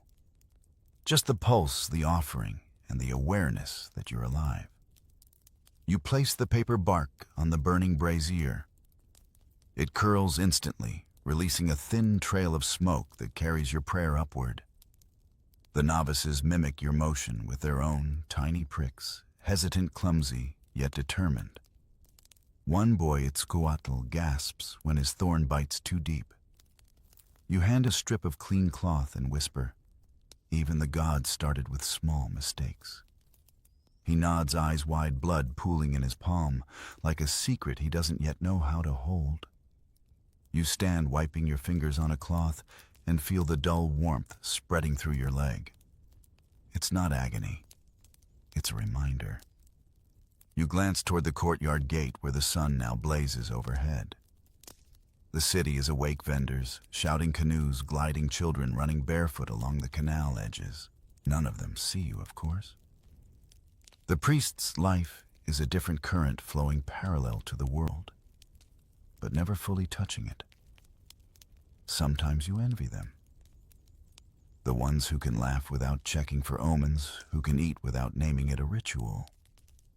But envy is a sin of the idle, and priests are never idle for long. You turn your mind back to the task, reading omens from the smoke. The smoke thickens, twisting into shapes only you can interpret.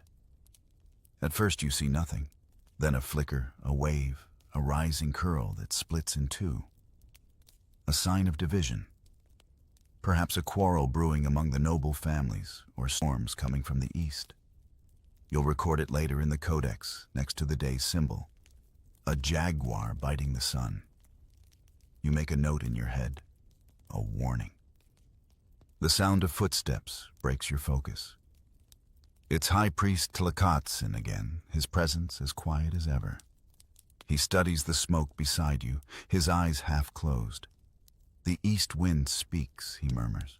"We should prepare the offering of maize before midday." You nod. His voice carries the authority of years, and though he rarely raises it, people listen. He notices the blood on your thigh and the reddened strip of bark on the brazier. "Good," he says softly. "The gods remember those who feed them." You want to ask whether the gods ever tire of being fed, but that's not a question a wise man asks aloud. A breeze sweeps through the courtyard, scattering flower petals across the floor. You watch them drift like slow golden snow.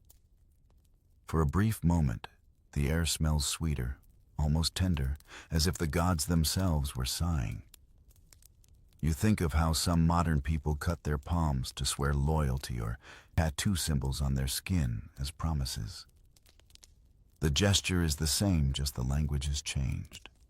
You smile at the thought, a small bridge across time. Would they still call this barbaric if they knew it was about discipline, not cruelty?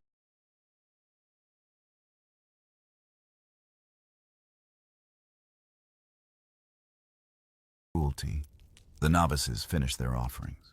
Their faces are pale, but proud sweat shining on their foreheads. You motion for them to kneel. Remember this feeling, you tell them. Pain leaves fast. Meaning stays longer. They repeat your words softly, as if carving them into their tongues. The ceremony ends without grandeur. You bow once, collect the ashes, and store them in a clay jar labeled with today's date glyph. Later, the ashes will be buried under the temple floor, a tiny archive of faith hidden beneath centuries of stone. Wash your hands in a bowl of water scented with lime. The red swirls dissolve into faint pink before vanishing completely. The city's noise drifts closer. Now laughter drums the cry of a fruit seller announcing ripe avocados. Life keeps pulsing unbothered by your small sacrifice. As you dry your hands, one of the younger acolytes asks quietly, "Does it ever stop hurting, Master?" You look at him for a long moment.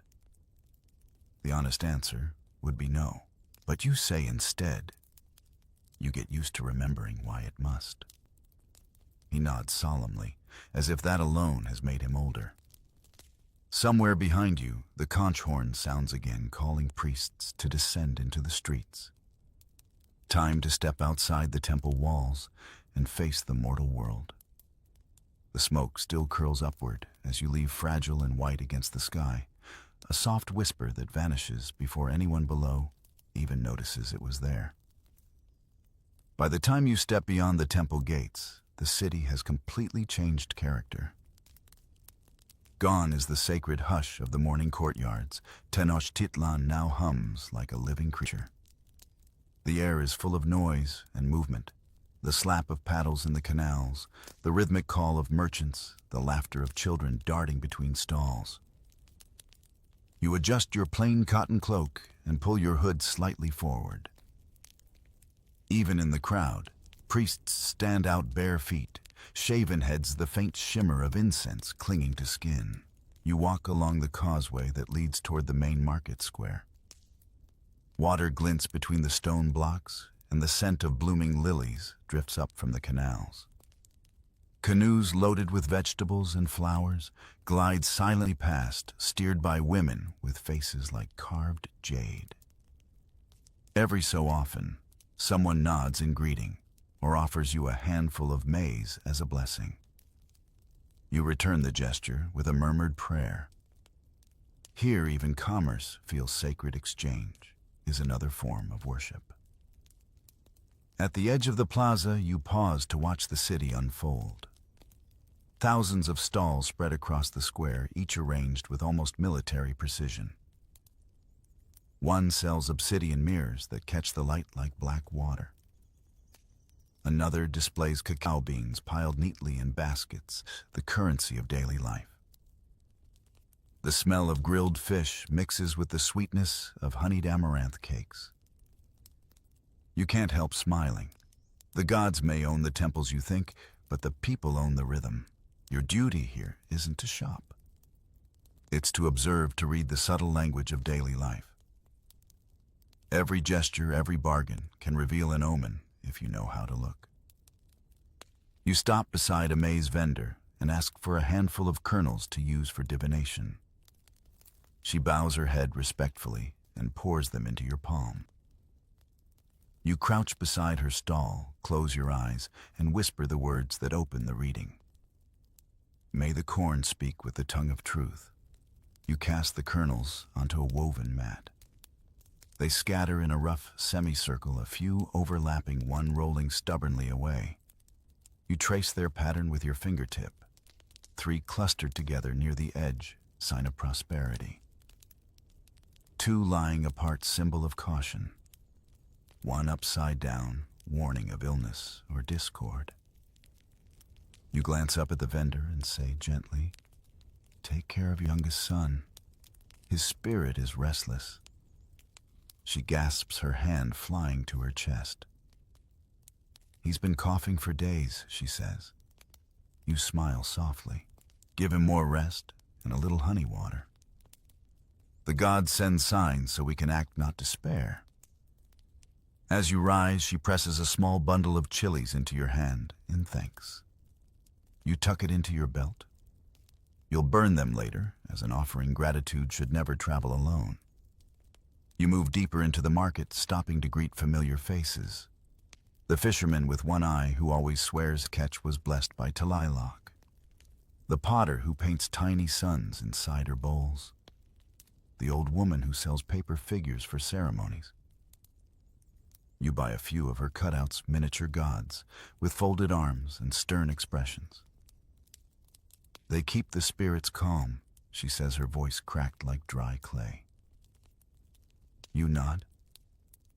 "Or entertained," you add. She laughs, toothless but bright. At the far end of the square, a small crowd gathers around a storyteller. His voice rises above the din, recounting how the god Tezcatlipoca once turned himself into a jaguar and swallowed the world. Children squeal, half thrilled, half terrified. You linger at the edge, listening. The story is old one you've told yourself 100 times, but hearing it from a commoner's lips always stirs something. Their gods are not confined to temples. They live in jokes, in fears, in the way people shrug at thunder and say, "Ah, he's angry again." A boy bumps into you, nearly knocking over your bowl of offerings. He looks up wide-eyed. "Sorry, priest," he blurts. You chuckle and ruffle his hair. "The gods forgive you faster than I do," you tease. He grins and darts off. You pass a group of nobles carried on litters, their cloaks heavy with feathers. They avoid your gaze. Priests make even the powerful uneasy. Too many omens, too much unseen knowledge. You watch them go, their laughter loud, their shadows long. Everyone fears what they can't measure, you think. Even emperors flinch at prophecy. Further down, you pause by a narrow canal bridge. You lean against the railing, looking at your reflection in the water. Ripples distort your face until it seems like someone else stares back, a man stretched between worlds. You wonder what you'd look like to a foreigner who'd never seen your city, a holy man or a magician, a servant of gods, or just another performer in a ritual too old to question. The thought makes you smile. Maybe both are true. You dip your fingers into the water, tracing a small circle. "Blessed be the paths of those who crossed today," you whisper a simple prayer for peace in the markets. A heron lands a few paces away, elegant and still. And for a fleeting second, you take it as a sign, a messenger from the lake goddess herself. You bow slightly in acknowledgement when you turn back toward the temple. Your hands are full of the day's small exchanges, kernels, chilies, folded paper gods. Offerings not from nobles or warriors, but from the city's pulse. You realize with quiet amusement that the gods might prefer these over any gold or feathered headdress. The walk home feels lighter. Behind you, the market continues its song, laughter drums the splash of oars. Ahead, the temple rises again, its shadow cast long across the lake. You climb the steps slowly, savoring the ache in your legs. You've been awake since before dawn, but the day is only halfway done. Inside, the novices await with trays of offerings. One of them asks, "Master, what did the omen say today?" You drop the chilies into the brazier and reply, "The gods are content, for now." You pause, then grin, though they might enjoy a good meal soon. The boy laughs nervously, unsure whether you're joking. And somewhere in the distance, drums begin again, low, steady, hungry. The drums hit before the scent does. Deep, thunderous booms roll through the city like the heartbeat of something enormous, and then the air fills with the perfume of crushed marigolds, roasted maize, and sweat. Festival day. You can feel it before you even see it. By the time you reach the temple courtyard, the place is alive, banners snapping in the wind, petals carpeting the stairs, dancers painting their bodies with blue and red pigment under the noonday sun. It's one of those days when Tenochtitlan forgets to breathe. The feast of Huitzilopochtli, the god of war, the sun, and the city itself. Everyone from nobles to slaves shows up. The emperor will appear soon cloaked in turquoise to offer his blessing. You, though, have a simpler role to keep the ceremony from falling apart. You've done it before dozens of times yet. Your pulse still quickens. You weave through the crowd of priests and attendants, adjusting the folds of your white robe. The air hums with heat and anticipation. Drummers line the plaza, their instruments carved from hollowed tree trunks and painted with glyphs of flame. Every strike sends vibrations up your legs, through your ribs, into your skull. You glance around. Every priest is in motion. Some carry bowls of flowers, others balance censers, spilling sweet clouds of incense. A few novices sprinkle colored maize powder along the ground, marking sacred paths for the procession. Someone calls your name. You turn to see Tlacotzin, the high priest, standing on the temple steps, his headdress of eagle feathers gleaming. It's time, he says, voice booming, even without effort. You nod, step forward, and take your place beside him. Below, thousands of faces tilt upward like petals, turning toward light. The procession begins. You and the other priests raise your arms, chanting the invocation. The words aren't yours. They're older than the city, passed down like river stones, smoothed by generations of tongues. You don't think about their literal meaning anymore. It's the rhythm that matters, the way it vibrates through the body and into the air, a bridge between heartbeat and thunder. Dancers surge forward, their feet slapping the ground in perfect sync with the drums. Feathers whirl, gold catches sunlight, and the whole plaza becomes a living mosaic. Children throw flower petals, women wave fans made of quetzal plumes, and even the guards grin beneath their helmets. The line between reverence and celebration blurs. Here, worship and joy share the same skin. Do you ever think the gods get jealous of us? You whisper to the novice beside you. He blinks in confusion. We get to feel the dance, you say, but they only get the smoke. The boy smiles uncertainly, unsure if you're joking. You are, mostly. From the palace steps, the emperor appears. The crowd erupts, bowing low. He walks slowly, solemnly, every movement rehearsed and symbolic. You lower your head too, though you've seen this ritual 100 times. When he reaches the altar, Tlacotzin presents him with a torch from the sacred fire. The emperor lights the ceremonial brazier, and the flames roar to life, swallowing the midday glare. Now comes the offering, food, drink, music, and yes, blood. But today, it's symbolic only. A few drops from the emperor's arm, enough to mark gratitude without inviting fear. He doesn't flinch as the obsidian tip touches his skin. The crowd exhales, relieved. You murmur a prayer under your breath, may the sun never hunger in vain. Drums rise again, faster now. The dancers whirl until their feathers blur into color. You catch a whiff of roasted cocoa honey and sweat. It smells like life itself. The sound, the scent, the vibration, it's overwhelming, intoxicating. Even you, bound by discipline, feel it seep under your skin. It's not madness, it's communion. You think of festivals in other times and places. Modern parades, fireworks, concerts. They may have lost the blood in gods, but the heartbeat's the same. Humanity still gathers to make noise big enough to remind itself it exists.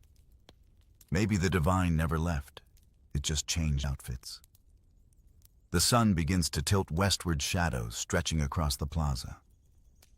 The crowd starts to sing, tens of thousands of voices rising as one. The words praise Huitzilopochtli, the warrior of light, but the melody, slow, spiraling upward, feels like longing. You close your eyes and let the sound wash over you. For a moment you forget your station, your title, even your own name. You are just another heartbeat in the city's chest. When you open your eyes, the emperor has begun his slow descent down the temple steps. The crowd parts, bowing. Behind him, priests carry the sacred banners, eagle, jaguar, serpent, sun. You follow, holding a bowl of marigold petals that spill in golden arcs with every step. The air trembles with heat and incense, and the lake in the distance glows like molten glass. By the time the procession reaches the plaza again, the music has softened. People begin laying offerings at the foot of the temple, flowers, shells, carved figurines, even the occasional piece of jewelry. You kneel to bless them, sprinkling water scented with basil and smoke. The sun dips lower its edge, touching the mountains. The last drumbeat echoes, fading like a sigh. The crowd lingers in silence, a rare, perfect silence. For a heartbeat, even the wind holds its breath. Then, as if on cue, a flock of birds takes flight, their wings flashing silver in the dying light. You smile faintly. The gods are pleased. Tlakotzin murmurs beside you, or at least entertained. You chuckle softly.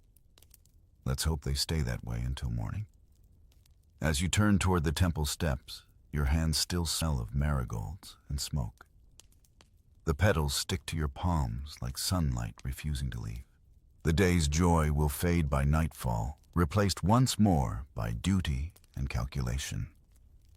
But for now, you allow yourself a rare moment of contentment. You've helped feed the gods and the people both. And tonight maybe you'll dream of feathers instead of fire. The temple feels different after sundown. The crowds have gone, the drums are silent, and the air hums with the kind of stillness only found after great noise. You climb to the roof of the Kalmakak, your legs heavy from the day's ceremonies. The stones radiate the leftover heat of sunlight, and for a moment you just stand there, letting it soak through your feet. Below Tenochtitlan glimmers like a mirror sprinkled with stars, the canals reflecting torches, the causeways glowing faintly under the moon. This is your favorite hour. The time when the city exhales and the gods start whispering again. A cool breeze moves across the lake, carrying the smell of night-blooming flowers and wet stone. You settle beside a low table, covered in codices and bowls of charcoal ink. On the table's edge sits a circular board carved with tiny glyphs, the sky calendar. A few novices linger nearby, waiting for your signal to begin the night's task. Remember, you say softly, the heavens don't move for us, we move through them. Pay attention, and you'll never be lost. You gesture upward where the first stars begin to pierce the purple sky. There's Venus, our twin, our morning and evening herald. Watch her. She's the messenger of changes, empires, harvests, storms. One of the boys squints, trying to find the bright dot above the horizon. That one, he asks. You smile. That one. She's right on time. You reach for the polished obsidian disc beside you. It reflects the heavens, perfectly turning stars into tiny drops of liquid light. You tilt it, catching the reflection of Venus, and begin marking her position in the codex. Your brush moves with practiced grace, dipping into ink, sweeping across the deerskin page. The others do the same, recording constellations. The moons curve the drift of clouds. This is science in its oldest form, faith and geometry entwined. Somewhere in the distance, a night heron cries. You glance toward the lake and catch a faint flicker, a torch gliding along the canal. Fishermen still working. The gods of earth and sky may sleep, but the gods of hunger never do. You think of the farmers, the traders, the mothers nursing their children under reed roofs. They'll never see the stars, as you do never learn the codes hidden in the sky. Yet their lives depend on your readings, when to plant, when to feast, when to fight. You draw another line on the codex, Venus nearing conjunction with the moon. A sign of harmony, you murmur. The gods are at peace for now. A novice nearby scribbles the words eagerly, his face glowing with pride. You chuckle. Don't write faster than the stars move, boy. They have their own pace. Sometimes you wonder how many future generations will look up and see what you see. Will they still believe the heavens are alive? Or will they call it something else? Astronomy, physics, calculation. Maybe one day someone will stand on another world and still whisper the same words you do tonight. She's right on time. You stretch, feeling your spine crack like dry bamboo. The sky has deepened to indigo, and the first thin clouds drift in from the west.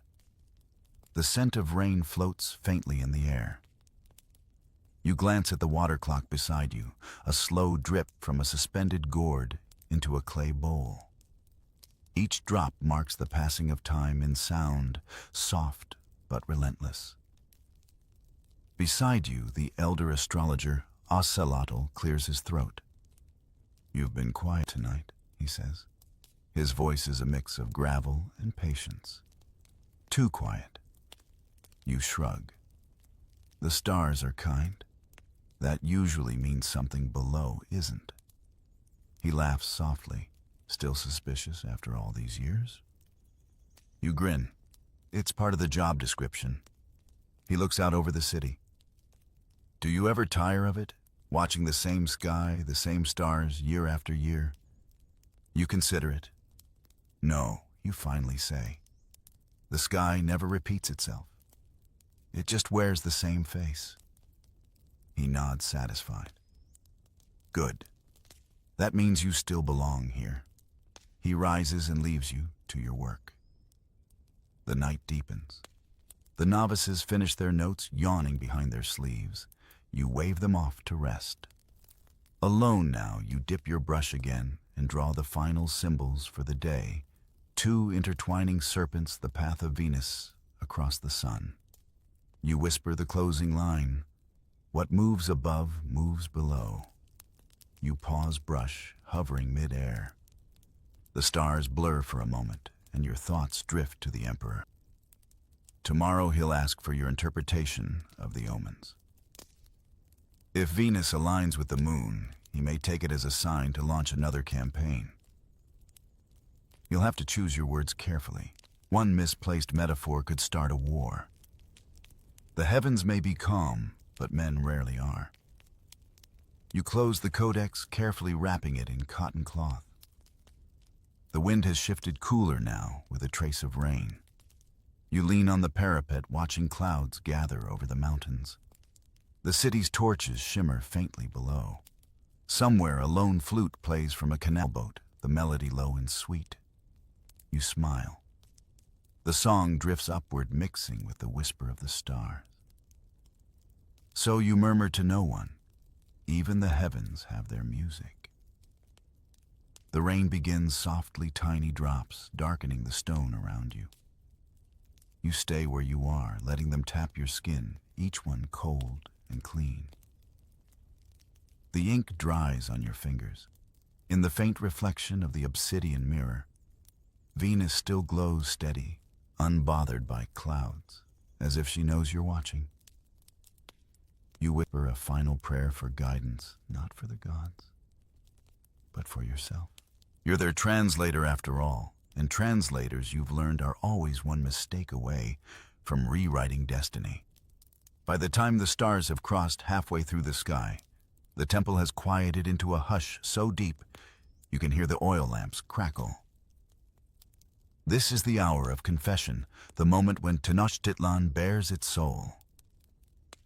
You descend from the Kalmakak roof, your sandals whispering against the cool stone steps, and head toward the courtyard, where the penitents wait.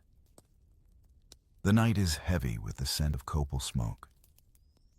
Torches flicker along the walls, painting the faces of those who've come seeking absolution.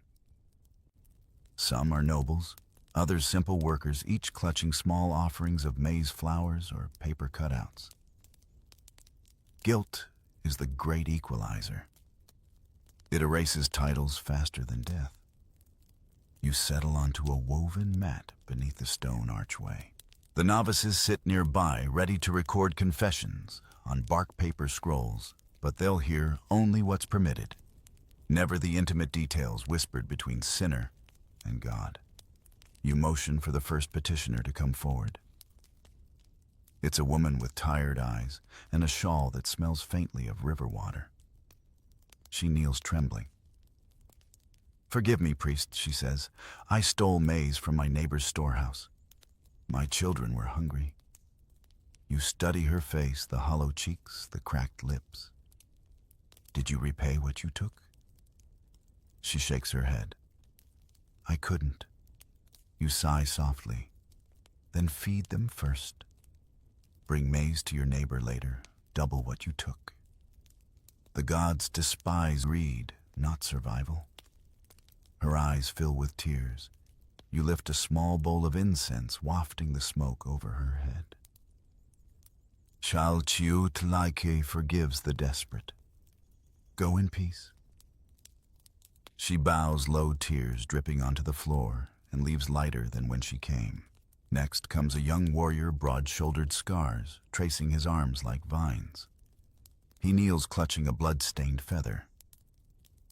"I killed a man outside the ritual grounds," he confesses. Not in battle, but in rage. The torches flicker. The courtyard seems to shrink around him. You glance toward Tlakotzin, who stands in shadow listening. Murder outside ceremony is grave, yet even here justice and mercy wrestle. "Why?" you ask quietly. "He insulted my brother," the man says. "He mocked our family." You exhale slowly. "So you defended honor by losing your soul." He bows his head. You take a thorn from the bowl beside you, prick your thumb, and let a drop of your blood fall into the brazier. "The gods forgive those who bleed for truth," you say. But they do not forget. Serve 3 moons in the temple kitchens. Feed others until you understand the hunger your anger left behind. The man nods, voice breaking with gratitude. One by one they come, merchants who cheated scales' wives, who envied neighbors, youths who mocked sacred dances. Some whisper confessions so absurd you almost smile. One boy admits to cursing his dog for eating his tortillas. "Did the dog live?" you ask. "Yes," he mumbles. "Then your curse was weak," you say, waving him off. "Spend less energy on dogs, more on devotion."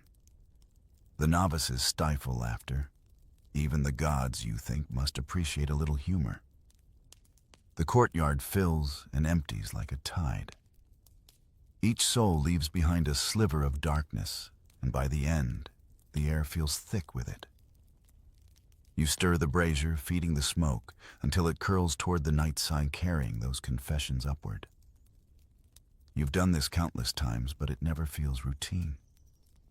The weight of so many lives presses gently on your shoulders. As you wash your hands in a bowl of flower-scented water, a small voice speaks behind you. "Master says Malinal, the quiet novice from your lessons, who forgives the priests." You pause. She stands barefoot, holding a torch too big for her hands. The question lingers between you, heavy as stone. You look down at your reflection in the water. Tired eyes, ash on your skin, a faint trace of blood from the day's rituals. "The gods," you answer, finally. "Or no one at all." She frowns. "But what if the gods forget?" You meet her gaze. "Then we remind them. That's what the fire is for. She nods slowly, understanding more than her years should allow. You watch her carry the torch to relight a dying lamp, her face glowing gold in the flame's flicker. For a moment, you glimpse what you once were, a novice with steady hands and endless questions. The courtyard empties completely. The last petitioner bows and leaves behind a handful of maize kernels glimmering pale in the torchlight. You sweep them into a small pouch. They'll be fed to the temple birds at dawn. You sink back onto the mat, exhaustion creeping through your bones. The night air has turned cool and damp. Somewhere beyond the walls, the lake laps quietly, and frogs sing their wet lullabies. You close your eyes for a moment, not to sleep, but to listen to the echoes of all the voices that just passed through your hands. Each one a story, each one a reminder that holiness is just humanity with sharper edges. You think of how confession looks in other times. People sitting in wooden booths, whispering through screens, or maybe typing their sins into glowing rectangles. Different rituals, same ache. Everyone still wants to be told it's going to be okay. A gust of wind snuffs out one of the torches, and shadows leap across the walls. You rise slowly, take your own torch, and relight it from the brazier. The flame catches instantly, dancing bright and alive. You whisper a line your teacher once said, "Every confession is a candle fragile flickering, but still light." You set the torch back into its holder, watch the shadows retreat. The night is nearly over now. You can already feel the pull of dawn somewhere beyond the mountains. One more ceremony remains before you can rest the final prayers that close the day. You gather the scrolls, the bowls, the ashes, and carry them inside. Behind you, the smoke lingers for a long while, curling toward the sky like an unspoken promise that no soul, however flawed, ever disappears completely. The temple breathes differently at midnight. The torches shrink to their last embers, the drums have gone silent, and the air is so still that you can hear your own pulse echoing in your ears. Above, the stars lean close over Tenochtitlan, like curious witnesses. You climb the narrow steps toward the sanctuary once more, the same path you walked at dawn, only now in reverse. Everything smells of cooling stone and fading incense, the residue of a day lived entirely for the gods. At the top, the sacred fires have dimmed into quiet coals. You kneel beside them, feeding a few chips of copal resin into the ash. The smoke rises in soft silver ribbons, carrying the last prayers of the city into the night. "May the sun sleep well," you whisper, "and remember to wake." It's the same line you've spoken every night for decades, yet it never loses its gravity. Because if the sun ever forgets, so does life. You close your eyes, resting your palms on the warm stone. The world feels distant now. The laughter from the canals, the marketplace chatter, even the confessions of an hour ago. All of it fades into a single hum, the slow heartbeat of the city. You wonder, not for the first time, if the gods can hear you as clearly as you hear them. A breeze drifts through the temple corridors, carrying faint hints of rain and crushed flowers. You breathe it in. The scent of the feast still lingers, marigolds, cocoa, roasted maize, an olfactory ghost of daylight. You think of the dancers who spun themselves dizzy under the sun, of the novices whose fingers trembled as they bled, of the woman who stole maize, the warrior who confessed murder. All of them have gone home, and you remain the last voice awake in a city of dreams. The sky has begun to pale slightly at the edges, not with dawn, but with the moon's quiet retreat. Venus still gleams faithful as ever. You tilt your head back, following her ascent, and smile. She's where she should be, like a silent promise that order still holds. You reach into the small pouch at your waist and take out the folded paper figures you bought in the market earlier. They've creased a little, but the colors remain bright. You place them gently on the altar, tiny gods made by mortal hands and bow. A gift from your children, you murmur, who may not know your names, but still feel your gaze. The flames flicker in response, or maybe it's just the wind pretending to listen. Then comes the final part of the day, reflection. You sit cross-legged, letting your mind unwind in slow circles. You recall the first time you sat here as a novice, knees shaking, desperate not to blink before the flame. You remember your mentor's hand on your shoulder, steadying you. The gods are watching, he'd said.